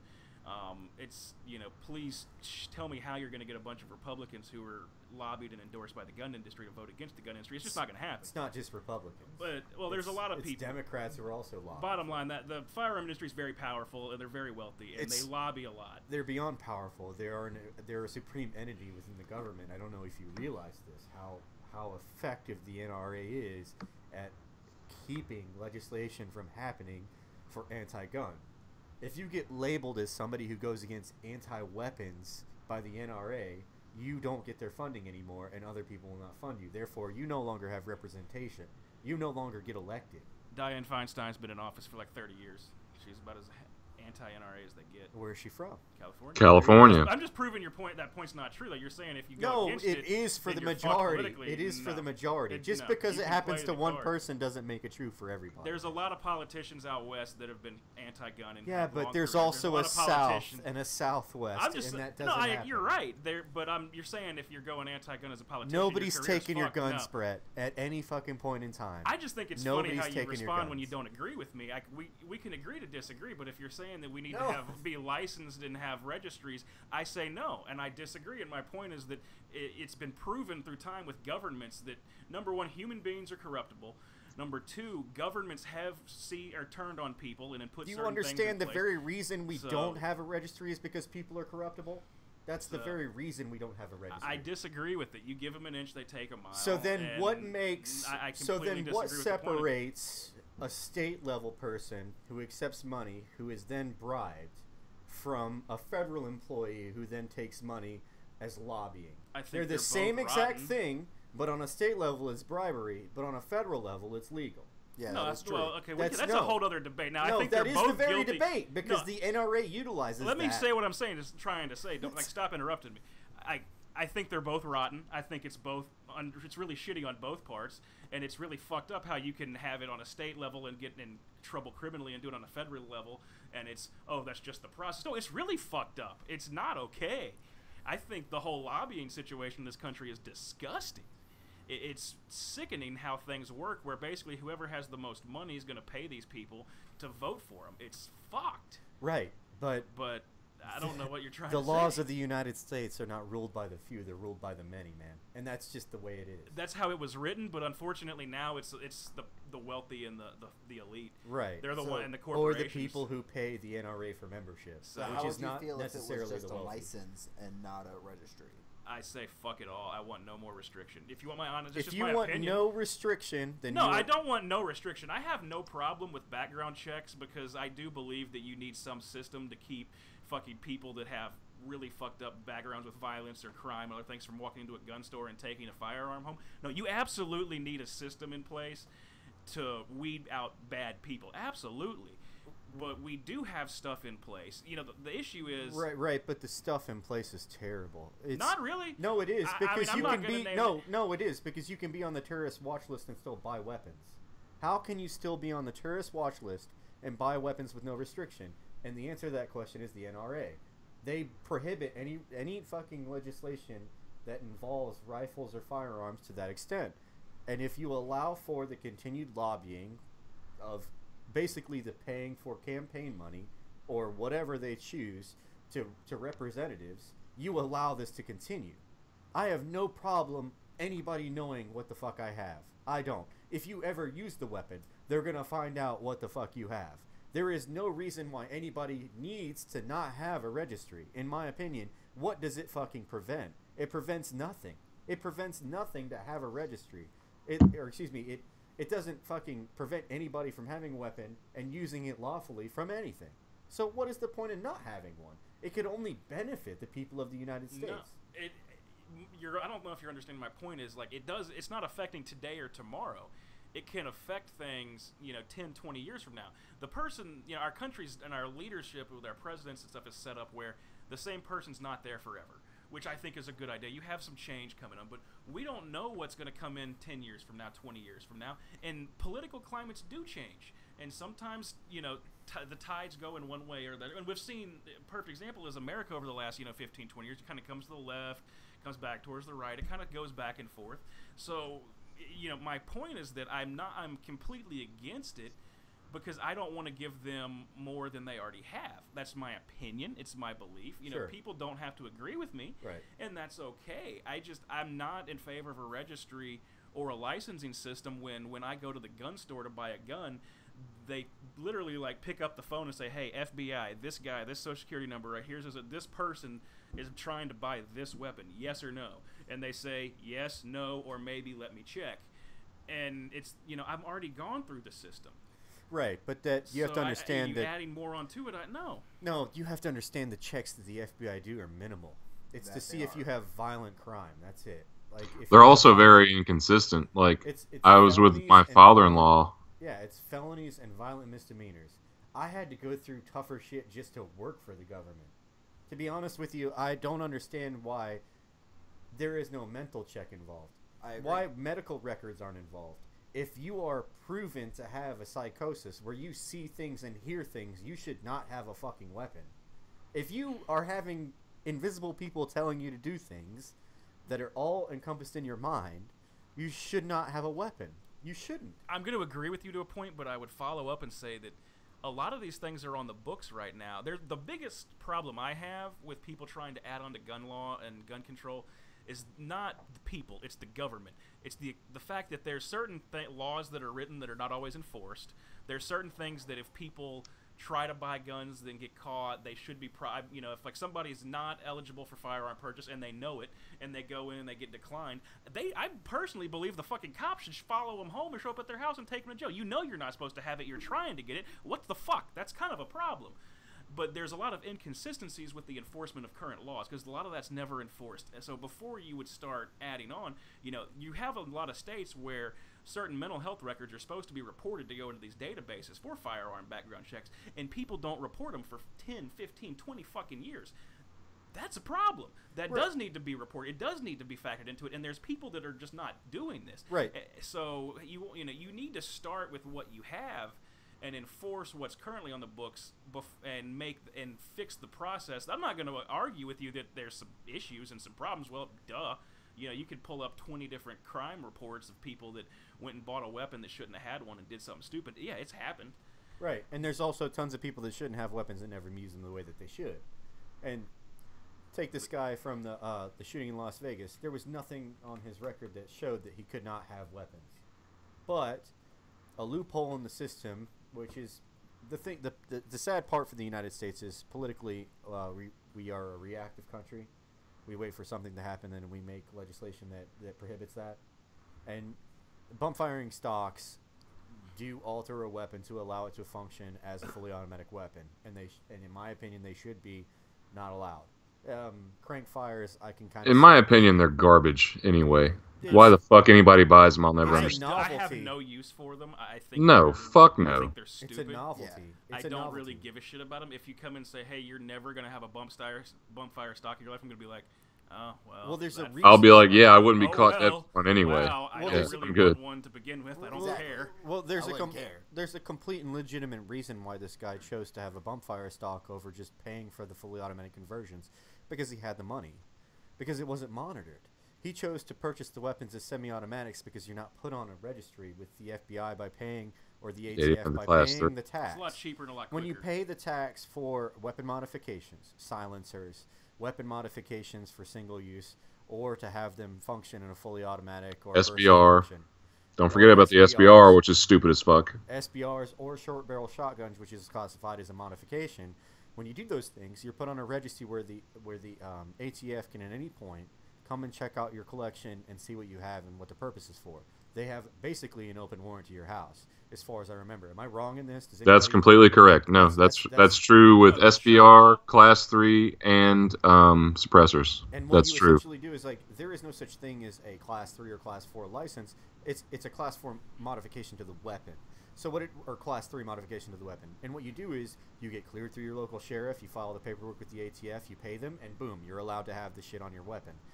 What he did not want is any of that to happen, and he flew under the radar by making these cheap modifications that still gave similar capability to the weapon. When you do that, you're essentially creating a loophole for the government to not be proactive about what it's supposed to be. If those things were not permitted, this may not have happened. I'm not saying that it wouldn't have happened. He may not have given a shit because it didn't seem like he did, and he may have modified these weapons in short order to take care of the situation and done what If he he did. didn't have one option, he would have gone with another. I mean, if Exactly. bump stocks weren't an option, and you can also buy semi-automatic weapon, and you can convert it to a fully automatic. Like, you can go buy a bunch of semi-auto ARs or AKs perfectly legally, take them home to your living room, take the trigger assembly apart, switch one out. Yeah, you can change and the you can firing do it method. yourself without having to go through the paperwork process. Right, and too. it's a very minimal So, process. I will I'm not say, saying I agree with it. I'm just saying that it happens. It's a realistic thing that happens. It's Right. real. but That is I real life. guess what I'm getting at is in regards to control. If you cut off the ways the rat can get to the cheese, eventually they can't get to the cheese. The problem is that human beings are the ultimate rat, and they will always get to the cheese. You cannot stop maniacs. Maniacs will always do what they have to make their body count as high as they fucking can. You have a guy in goddamn the UK who used a truck to get a higher body count and higher injury rate. So, I mean, it's entirely possible that you can go, well, I don't know about higher injury rate, but a higher body count. He had a higher body count. But you can definitely find the means. Really the weird thing to me is that I hate to say this. I really hope I don't put myself on a list, but if you were going to go about it, you could use explosives and be way more efficient. But that's not what he was going for. If there's a means to an end for a maniac, they're going to take it, and they're going to utilize that means to get to whatever end they want. This guy was not stopped by he was not pushed by political views. He was not pushed by religious views. He was just a maniac, and this was the route he chose to inflict harm on people. And no matter what weapons exist or what precautions exist, there's always going to be maniacs, and there's always going to be people that harm others. I mean, you have the guy. What was that one dude? He lived in like a Scandinavian country, and he had the island thing. Yeah, he had a. That he was had a, so fucked. He went to an island with a shit ton of weapons and ammo, and ended up killing all these kids. A couple hundred kids. Or Like something. couple It was hundred so kids. Fucked. It's the most fucked up thing that I've ever seen in my lifetime on the news. And the only reason he had the weapons is because they have a sport allowance for weapons in the country. You have to use them effectively within the requirements. We're not the only country that allows weapons. A lot of countries around the world allow weapons within the means of what is required. The very difference in the United States is that you can use that weapon to defend yourself. In those other countries, it has to be for hunting, target practice, leisure, things like that. It has nothing to do with defending yourself. And if you use it to defend yourself, you can go to prison for murder, just like anybody else. Otherwise, you have to fight them off with your hands and fucking knees, or your hands and feet. So that's where the United States is different. Is we allow it to defend ourselves, to defend ourselves. Canada allowed for weapons not too long ago, but they've been restricting those to very specific needs, which are survival and protection in regards to shotguns and like bolt action rifles. Australia, they had. You can get like AR type stuff and like modern type stuff in Canada, but there's a ton of paperwork. I bet, a ton yeah. of. Also, there's a 5-round limit. There's a 5-round limit. Like, I mean, just like a bolt action. You know, dude in Canada with money who wants to go buy some sweet AR, he can, but he better have a crystal clear record, a bunch of money, a bunch of time, and you know, a good lawyer. Be good at paperwork too. You know, I mean, is it available? Yes. The price, I don't know how it works, but I do have, you know, a couple buddies that live up there, and they've explained to me that it's you better have a lot of money. I mean, yeah, they can absolutely do it. They can absolutely go and buy one and get it taken home, but it's not like here where you go and do like a basic paperwork and send it off and take it home 20 minutes later. No, it's very expensive. There's a lot of taxes, a lot of paperwork, a lot of backgrounds. It's a very long process. It is a very, I don't know how to explain it to you, but it's extremely drawn out and detailed, yes. So okay. They are, and similar in Europe. I mean, you can even in certain, not all, but certain countries, you can get certain types of weapons, but there's a lot of restrictions, a lot of process and paperwork. You know, I mean, y'all follow the same stuff on Reddit, you know, the gun groups and stuff on Reddit. You know, every now and then you'll see some guy in Britain or something show up with like some, not really an AR because I think those are banned, but other, you know, modern type stuff, and he'll explain, it's like, you know, yeah, we can have it. It took me 3 years and $10,000, and you know, I had to sign away my children's lives for it, but you can get. But where do you get like ammo and shit? Like if you're that dude in, you know, bumfuck England or whatever, where do you go buy 12-gauge shells? I think you internet like you probably have to buy it through the government, and you're only allowed so many rounds, which I really think that's a possibility. And I think that like if you really like, I hate to say this, like, but if because I have an AR-10, AR-15, and 2 pistols that I really like. I mean, I was in the Army. I bought the same things that I used in the Army when I got back. Those were like my gifts to myself. I enjoy target shooting for leisure and just having fun. I don't hunt for the most part, like at all, really.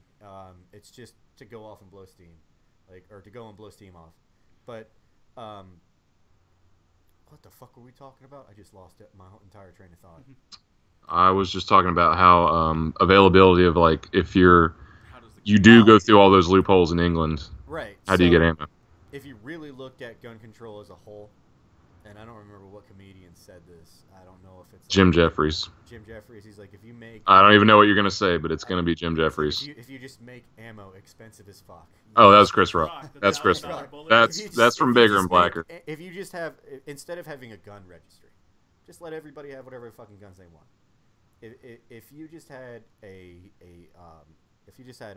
ammunition registry, almost like $1,000 a bullet, or if you just allowed like nobody to purchase more than 25 rounds, or 50 he said rounds at a time. the cops would be like, man, he meant that shit. He put $15,000 worth of bullets in his ass.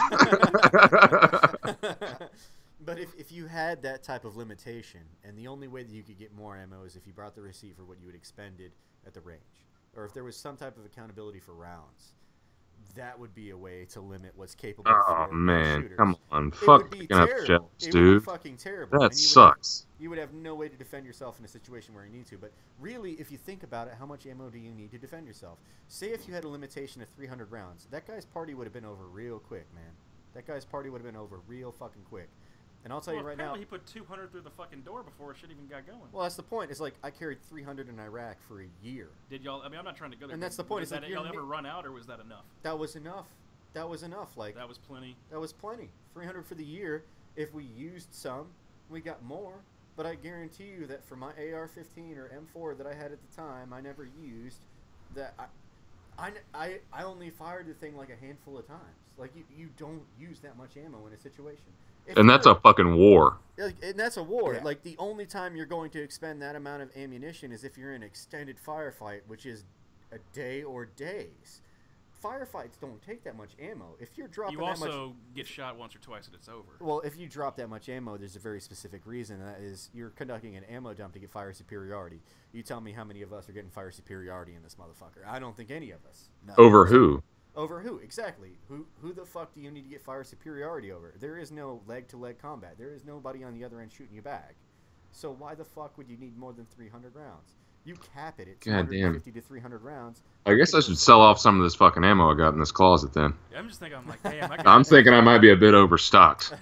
going a little too Stock heavy up. on the orders. The stock. Shit.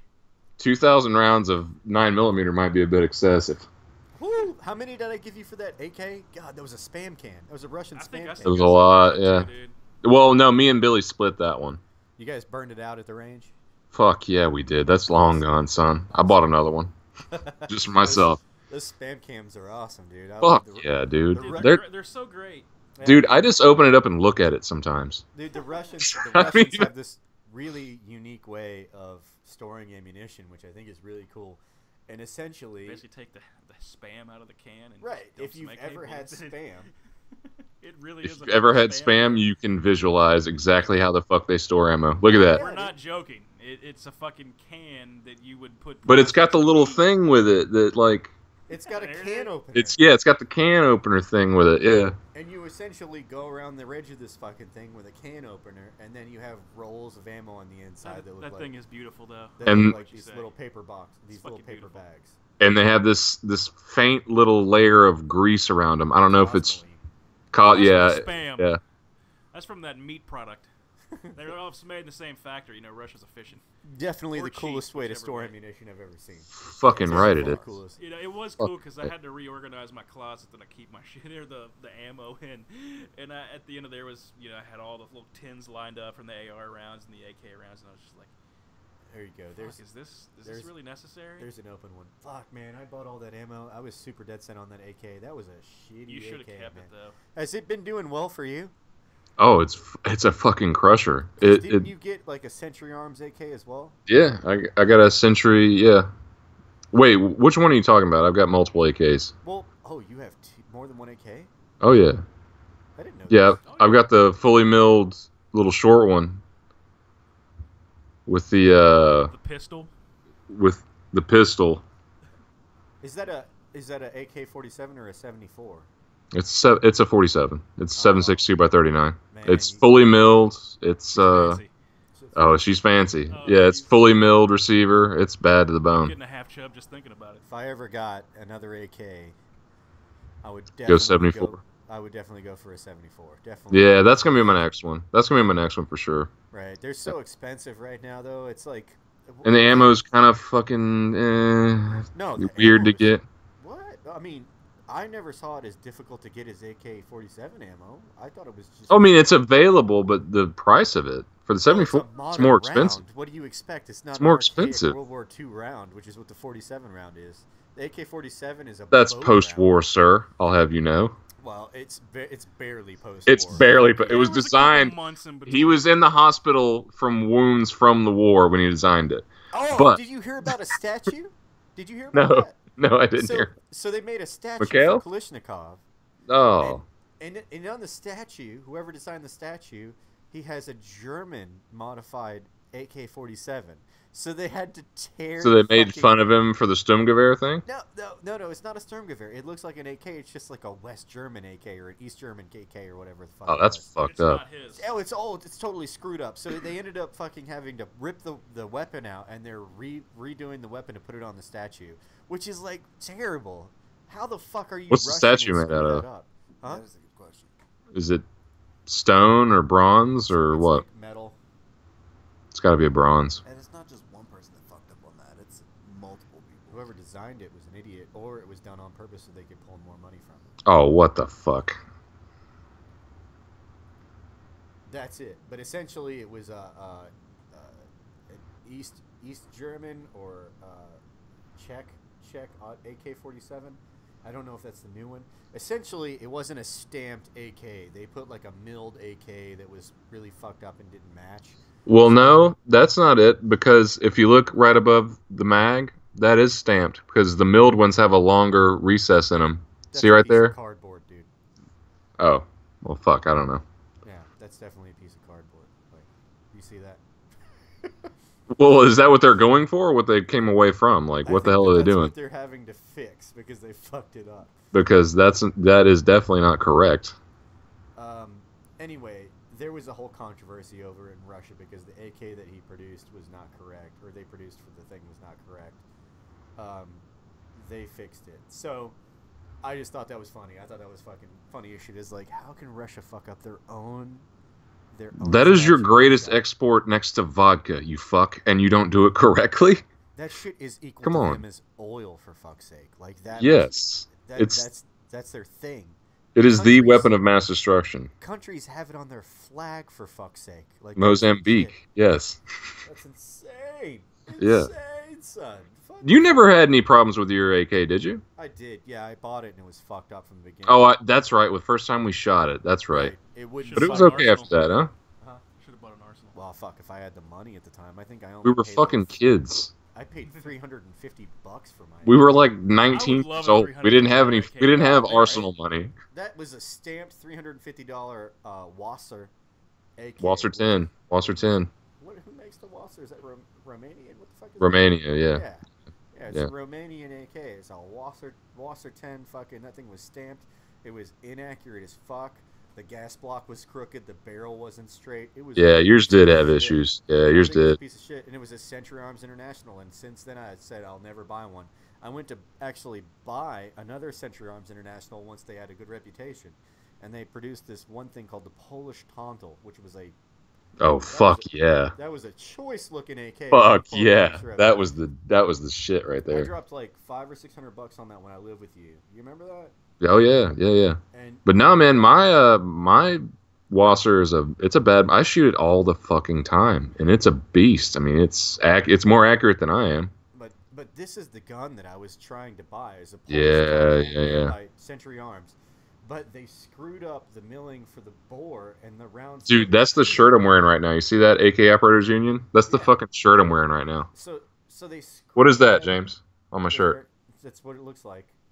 What is that? Do you want me to suck your dick? Like, what do you want right now? What is that? That looks like the front side, like the bore of a fucking AK. Is what it Only looks you would fucking know that, you creep. Only you. Nobody has ever fucking known what that was. They're always like, "What is that?" I'm like, don't worry about it. It's got the gas diffuser offset. That's what Yeah. it looks like. Yeah. Right there. That hold it up again. So that top left portion is the diffusion for the gas block, or excuse me, the gas. And essentially, what that allowed for, and I'll show you an actual picture of it here, on a Wasser 10, it's essentially a compensator. It allows the gas to escape one direction from the barrel to compensate for the kick. Well, no. This is the bolt face, not the compensator. That's the okay, bolt I see. face. But yeah, mine doesn't have that. Yours did. Mine doesn't have that one. Mine just has a squared off compensator. So if you see here, there's an angle to it, and the reason that they figured for this is most of their firers are right-handed, so they cut a right-handed notch into it to counteract the weakness of the weapon moving up into the right for the weakness of the shoulder. And what that did is it pushed gas out up into the right, which tried to keep the weapon steady, and that's the compensator for the Wasser 10. I know that a lot of AKs used that. When I was in my unit, we had a lot of dirt AKs that we would take out to the range for familiarization, mainly for if in combat you came across an AK, you could utilize it in combat. So we did familiarization with it. And one of the things that we loved to do was when you had a new guy in on an AK who had never shot one, he'd been through basic. In basic training, they teach you to take an AR and you put your nose basically on the charging handle. And since it's a 22 caliber weapon, it kicks, but it won't ever fuck with your nose, right? So we would tell them to shoot it just like an AR-15. Oh Lord. They put their nose up on the breakdown portion, the bead that you press in. It's like And when taking they a did jab. that, and they shot the AK-74, they'd come up and bust their fucking It's nose like taking open. a fucking jab. So every time we take newbies out to the range, they'd have to walk off with bloody noses because they fucking didn't know how to hold an AK. Because you have to fucking grip down on the shit, and you relieve yourself from the actual receiver of the weapon itself by a good 2 or 3 inches. So you give yourself the distance so when it pops up, it doesn't smack you in the face. And they always held it super light on the first time, expecting it to be easy, and then it's just like whack right into the fucking face. So It's got some ass behind it's it. got some ass behind it. It is not your daddy's AR-15. That's the is... funny thing. If you take, a 223 or 5.56 round to sit on a table, and then take that big chunky 7.62 right next to it, I mean that's men and boys right there. It's significant. Oh yeah, super big difference. It's amazing. Should I get that Scorpion I showed you earlier or no? What was it? There's a CZ Scorpion for Scorpion. $700 right now, Cody. You know what's funny? What? Yeah. Let me Do see it. if I can... I don't Is know. it On Gunbroker or what? It was on the Gun Deals Reddit group. Oh wow, they make a full stock version. That one on the right, or yeah, the one on the right, that kinda. That looks like it's got a folding below stock. That one right there, yeah, large that one. Yeah, there's a couple places that got some shipments of those in right now. They're dropping for $700. That's a fucking. Nobody needs that at all. I want that. I've got a need for that. Well, my little AK is essentially that. It's just a much bigger round. You see that this portion here is ready to go. It's ready to go, just like on mine. Fixed stock. And you put a like that's arm brace. Brett, you've seen mine, huh? Oh yeah. It's an arm brace. That's You what can it put is. a. It's an arm brace. Let's just Bunny ears. Let's just call it a foam spring carrier. Isn't that what they are for the AR-15? The pistols? ATF's gonna start listening to our Jesus. podcast. It's so terrible. It's like one minute we criticize bump fire stocks, and then we're like, you can totally have this. Dude, it is so much smaller than my full size regular AK, but it weighs several pounds more because it's milled. It's fully milled, It's heavy as fuck. But I mean, it's short, dude. I think the overall length's something like 32 inches or 30 inches or something like that. And it shoots full size, it's full AK-47, just with a really short barrel. You've got that full 200-meter range. Yeah, I feel you. Yeah, I've got jack shit. I've got jack shit. Oh, it's so badass, dude. It shoots these huge fucking flames out. An area weapon is what an AK-47 is. It was designed for you ain't people gonna reach out and touch somebody with it. It was like, all right, if we can get like 5 of these guys to line up in a trench and we have the enemy moving toward us and they just open up with AK-47, you're taking a good bit of the fucking enemy out and they're not getting back up. The way I look at it, man, it's to protect myself. I live in a city. I'm not going beyond 200, man. I'm not. So I'm just trying not to shoot through anybody else's house. You're really of no concern to me. Is that about how it goes? No, if you're 1,000 meters out, I can't see you. I'm in New Orleans. If you're if you're 1,000 meters out, you're 50 meters out. Good luck. My point though is, if you're that far away, you're of no concern to me. Right.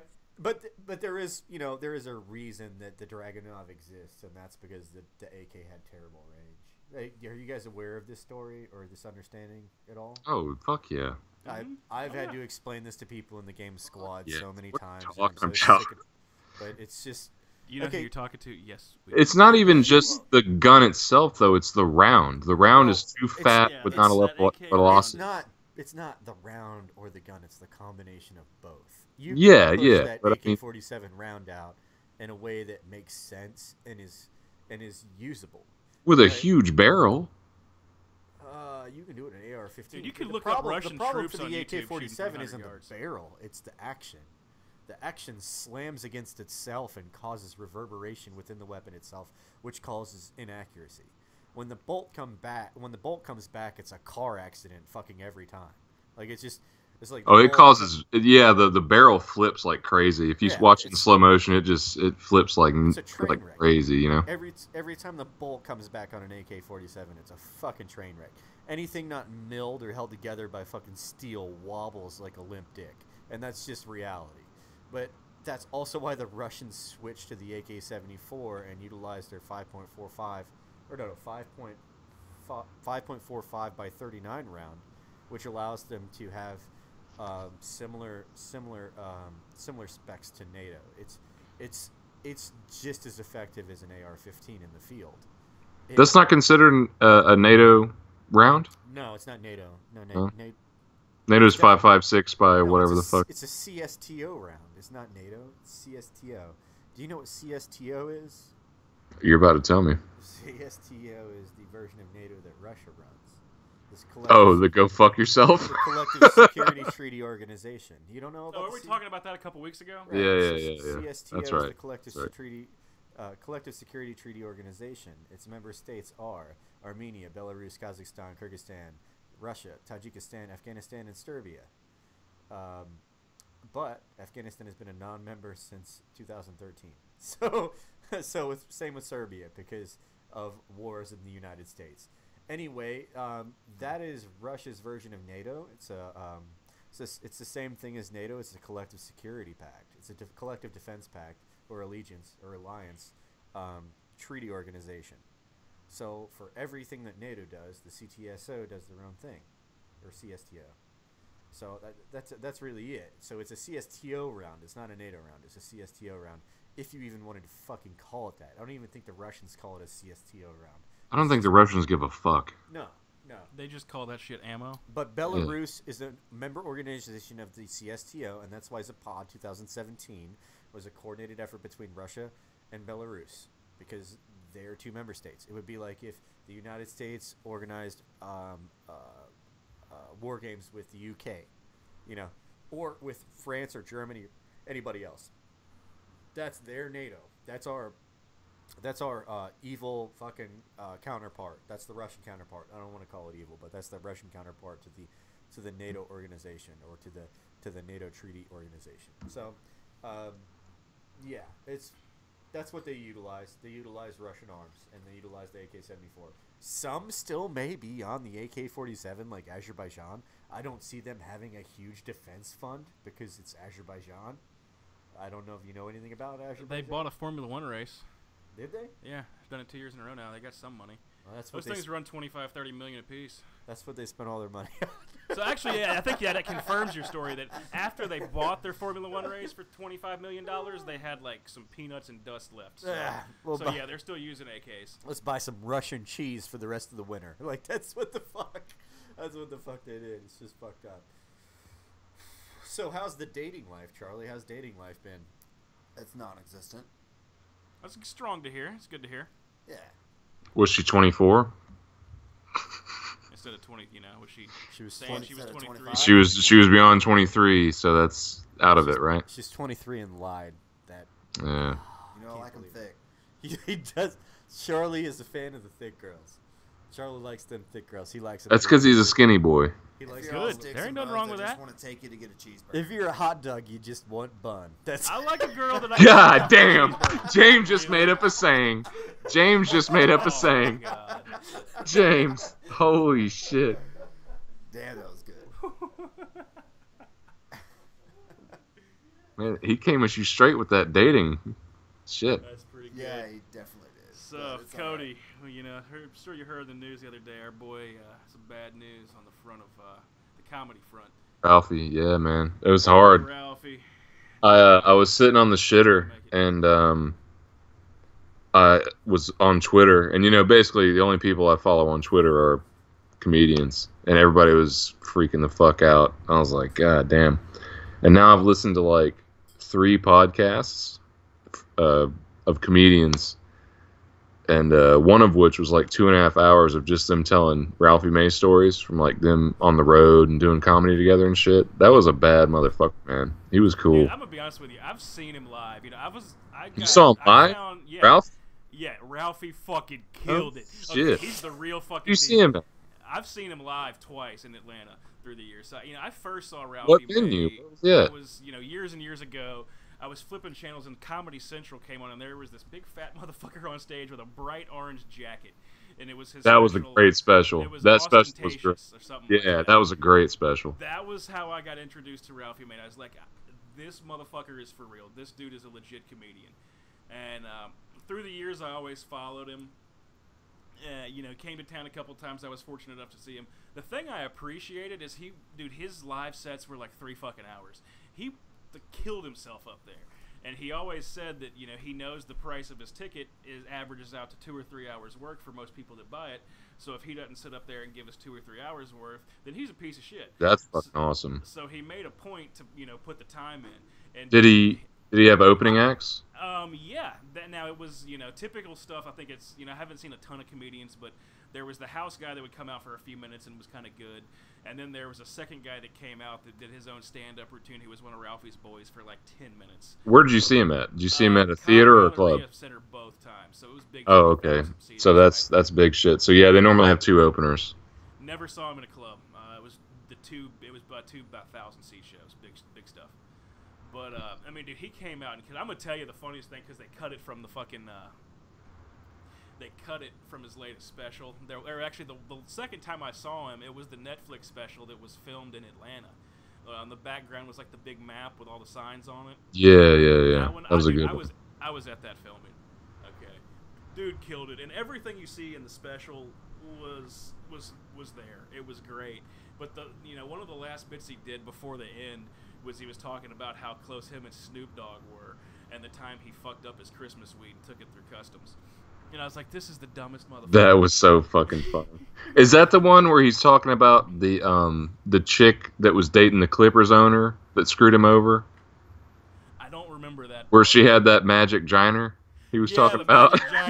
And she said he would do his hands like this, and he would say, "Oh, that's that good giner. It would go like this on your dick. I'm telling you right now." That good giner. No, the motherfucker. That's that magic giner. And apparently he met Snoop Dogg, and when Snoop gave him this big old bag of weed, he's like, "Motherfucker, you gotta save this shit for Christmas. This is your Christmas weed. This is the good." And he's like, "Oh my God, Snoop Dogg gave me some Christmas weed. Oh, it's the best day of my fucking life. Oh my, took it home, saved it. Ended up his dumb fucking ass ended up leaving it in his bag, and like 2 weeks later, he went to go do some shows or go on vacation with his wife or something. Made it through fucking customs. Did you ever see his wife? Yeah, well, the ex-wife. Ex-wife. That's what I mean. But he did well for himself to be a tub of shit. Yeah, that is true. To be a complete tub of shit, he was punting well above his coverage. They'll say it like that. That average was double what it should have been at least. But no, he basically got to wherever they were going, got off the plane, and then he walked by, like, I don't know if you've traveled internationally much. There's at least a lot of American places and other stuff. There's amnesty boxes, which basically if you have anything, food, drugs, drink, anything you're not supposed to have it going through customs. That's your one time. It's a free get out of free card. Just put it in the box. We're not gonna mess with you. Not gonna hassle you. Don't care what it is. Just it's your get out of free card. And his ass walked right by it. And just going through customs, and all of a sudden the drug dog walks up and just sits down right next to him. And he's like, "Oh, man, I love dogs." And he starts getting down, petting, "Hey, puppy, how you doing? How we going?" Hanging out with the dog. And then he kind of looks up and said there's about 10 customs agents surrounded him. He's like, "Oh, shit, is there a problem?" And as you can probably figure out, when the U.S. Customs dog walks up and sits down next to you, that means that you're about to have a bad day. He ain't after bacon bits, motherfucker. Whether you're rolling or not, you're going to have a bad day. Because they're going through that ass. They're going through those balls. They're getting up in it. Yeah, that's a reach, and I think he was going to Guam or something. They had to draw the short straw on that one. Didn't nobody want to put the glove on for that shit. They put the glove so this motherfucker fucked up and left his Snoop Dogg Christmas wreath. He said, and the worst part was on the bag he wrote, "To Ralphie, from Snoop, the Christmas weed," or something like that on the back. So this dumb motherfucker carried it through customs. The drug dog came up to him. He starts petting it, goes back in there with the customs officers, gets popped for it, ends up getting in a bunch of trouble, having to do all kinds of shit to get out of it, get back with his family.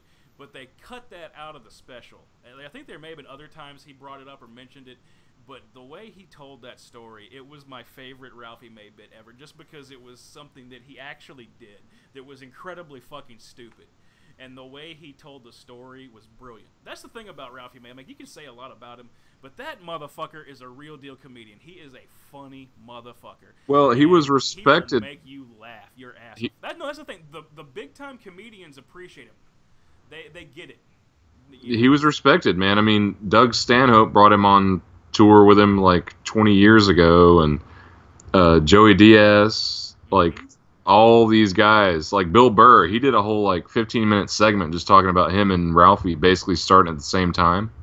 Yeah, Even though Ralphie's a little bit older. I mean, I'm sorry, Ralphie's a little bit younger. They started at the same time because Ralphie started so young.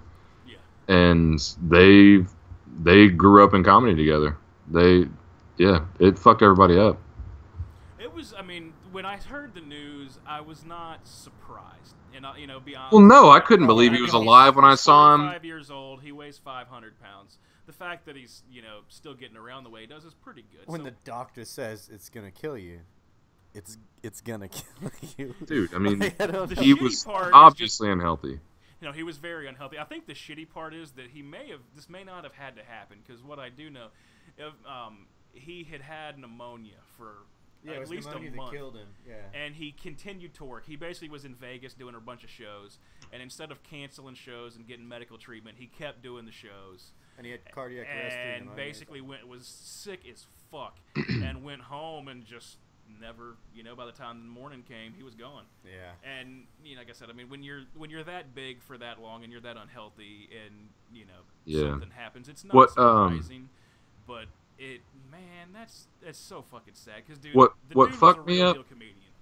Yeah, he was the real deal. I mean, he was the goods in terms of comedy. But what really fucked me up is like all these comedy podcasts I listen to. They're all like talking about their Ralphie May stories and shit, and they're talking about how fucking generous he was. Like, super nice guy. Dude, super when I nice saw fucking him guy. Like, both times, he met everybody at the fucking exit and shaking hands. Like, he's like, he was known for that. Like, I don't know how the fuck he did it, because like he literally went from on stage, like ran off, and by the time we got up to leave, he was already like at the door, like by the parking lot, taking pictures, shaking hands. Told everybody, he's like, "Hey, here's the bar we're going to. We're going to get food and drinks. Come hang out." And he meant it. He went to that place and hung out till 4 in the fucking morning with his fans. He was a cool dude. But even like beyond that, like his tour bus that he traveled in when he was on, doing his tours and shit. I saw it, yeah. He had this whole setup that provided free Wi-Fi. Like why? Like why would you do that? Like he just wanted everybody to have Wi-Fi.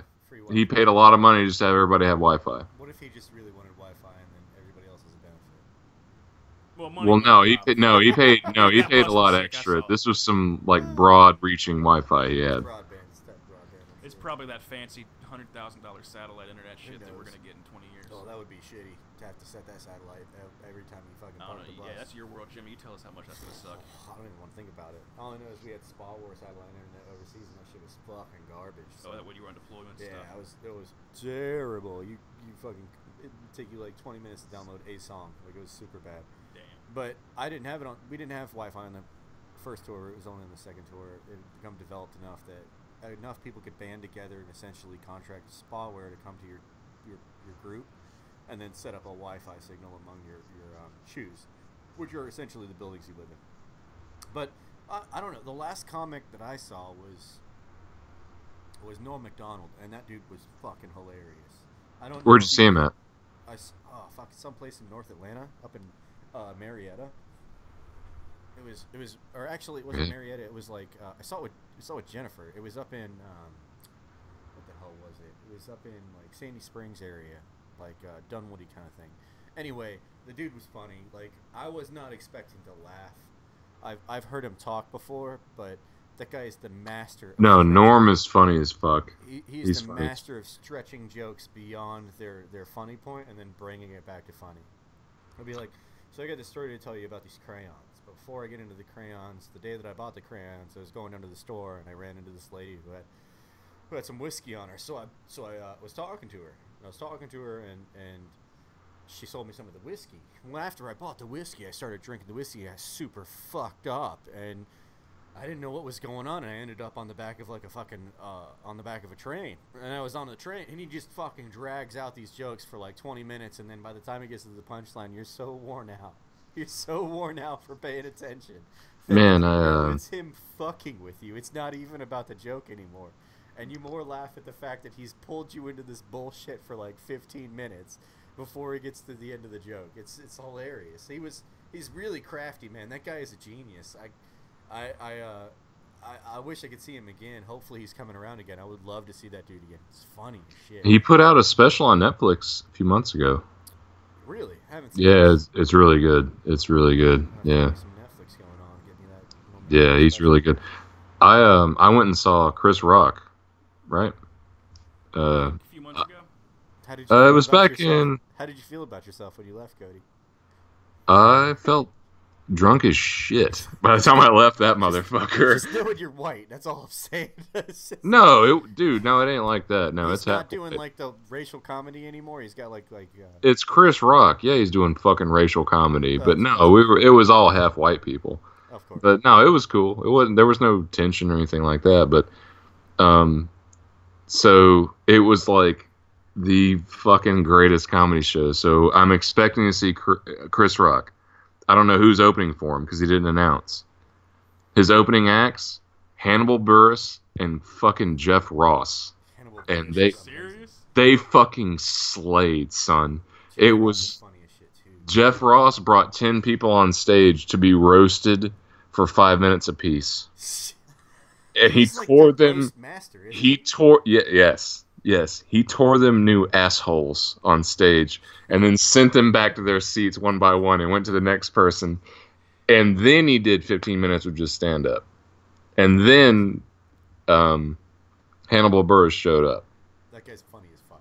He's fucking hilarious, and he crushed it for probably 30 minutes, and then Chris Rock came out, and it's like not as good as Bigger and Blacker or anything, but his current like hour and 15 is solid as fuck, dude. He is as funny as ever.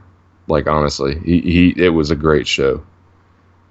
It was an incredible show. Have you seen Hannibal on like the Eric Andre show? Oh, he was there too. Eric Andre, he was the opening act. Eric Andre was there. I didn't know who the fuck it was. But no, Eric Andre was the opening act. And he got heckled like a bitch. Like his entire act was having to fight people like in the audience. I didn't even know who the fuck this guy was. I didn't even know who the fuck this guy was. And people were just shouting shit at him. And he's having to like fight him. No, that Eric Andre is like improv artist. He's like Okay.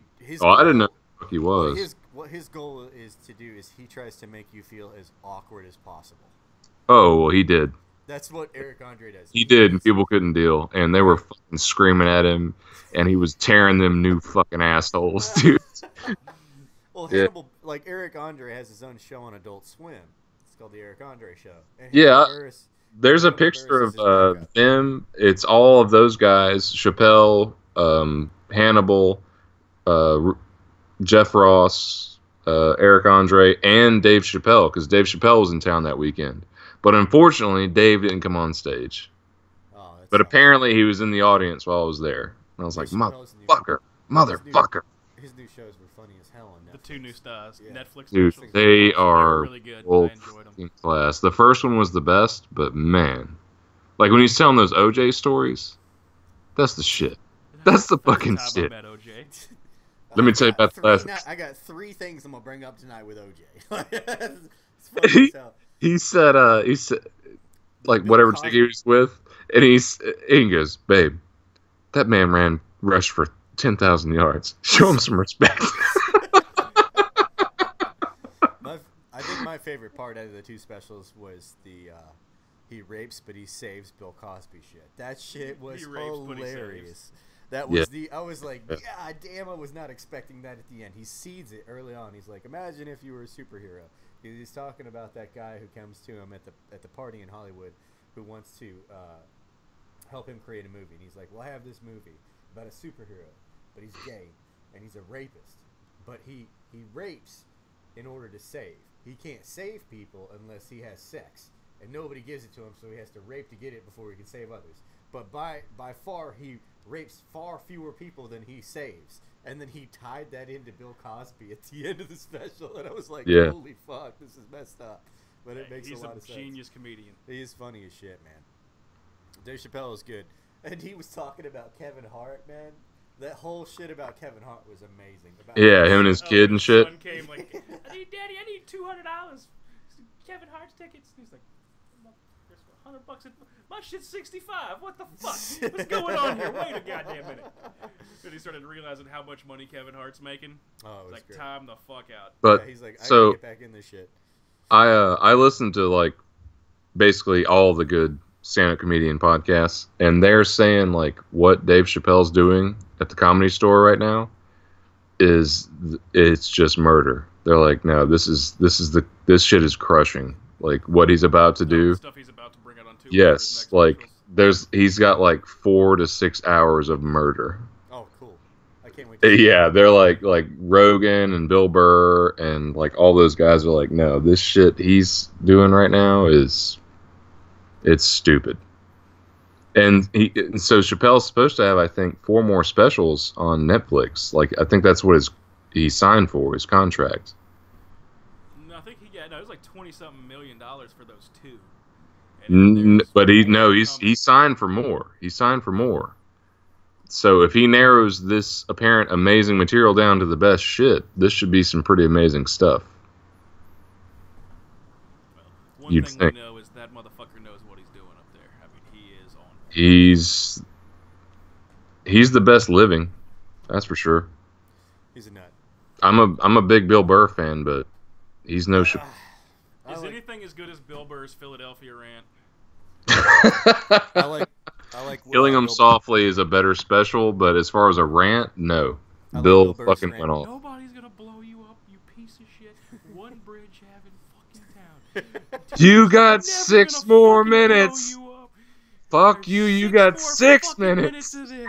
I'm Oh, getting where he my lost fucking it on the time crowd? in. And Yes. He still slayed. He still roasted slayed. the crowd for the It was- entire set it because is they a single- fucking they disrespected Dom Irera, who's a legend, and Bill couldn't have it.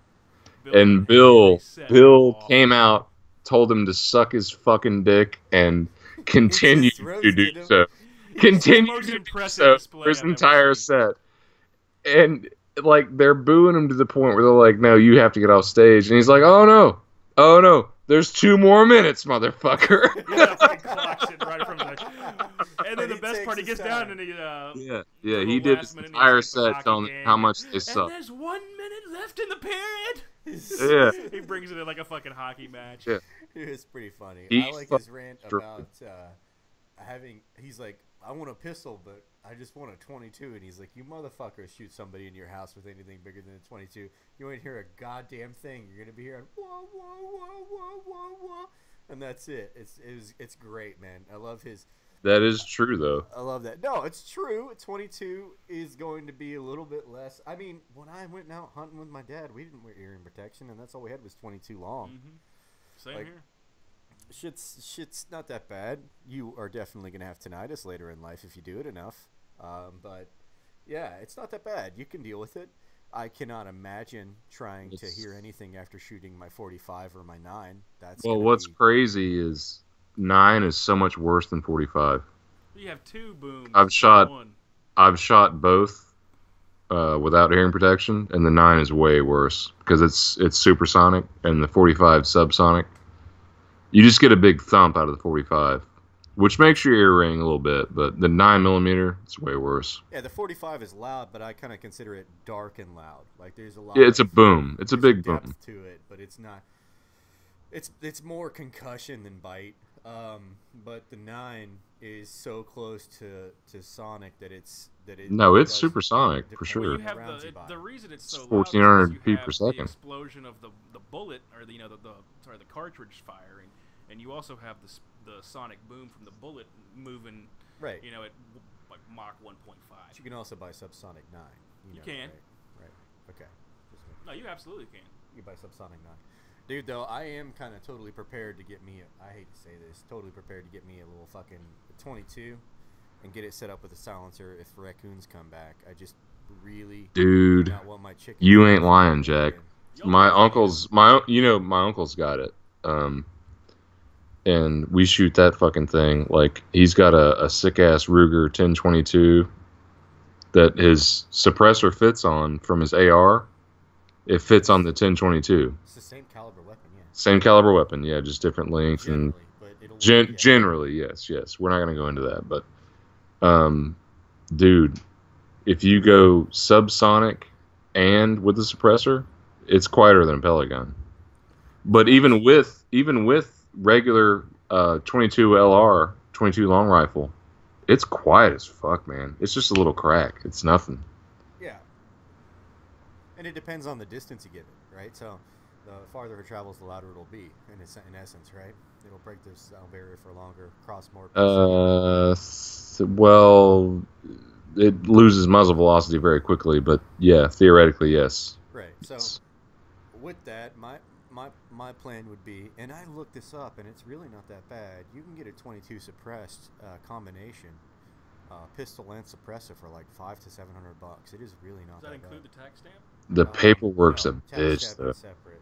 That is just for the pistol and the silencer. Tax stamp. When you say tax stamp, what do you mean by that? That $200 fee to the pay for the Yeah, you pay to own the weapon, and when you do that, you open the ATF to your Because see, calendar of weapons. my uncle who has all the suppressors and shit, he's who I shoot all the suppressed weapons with. He like had to go through an attorney to create like basically a trust, like who will inherit these weapons if you should die and all this kind of shit. And like it was a big to do. It took a long time.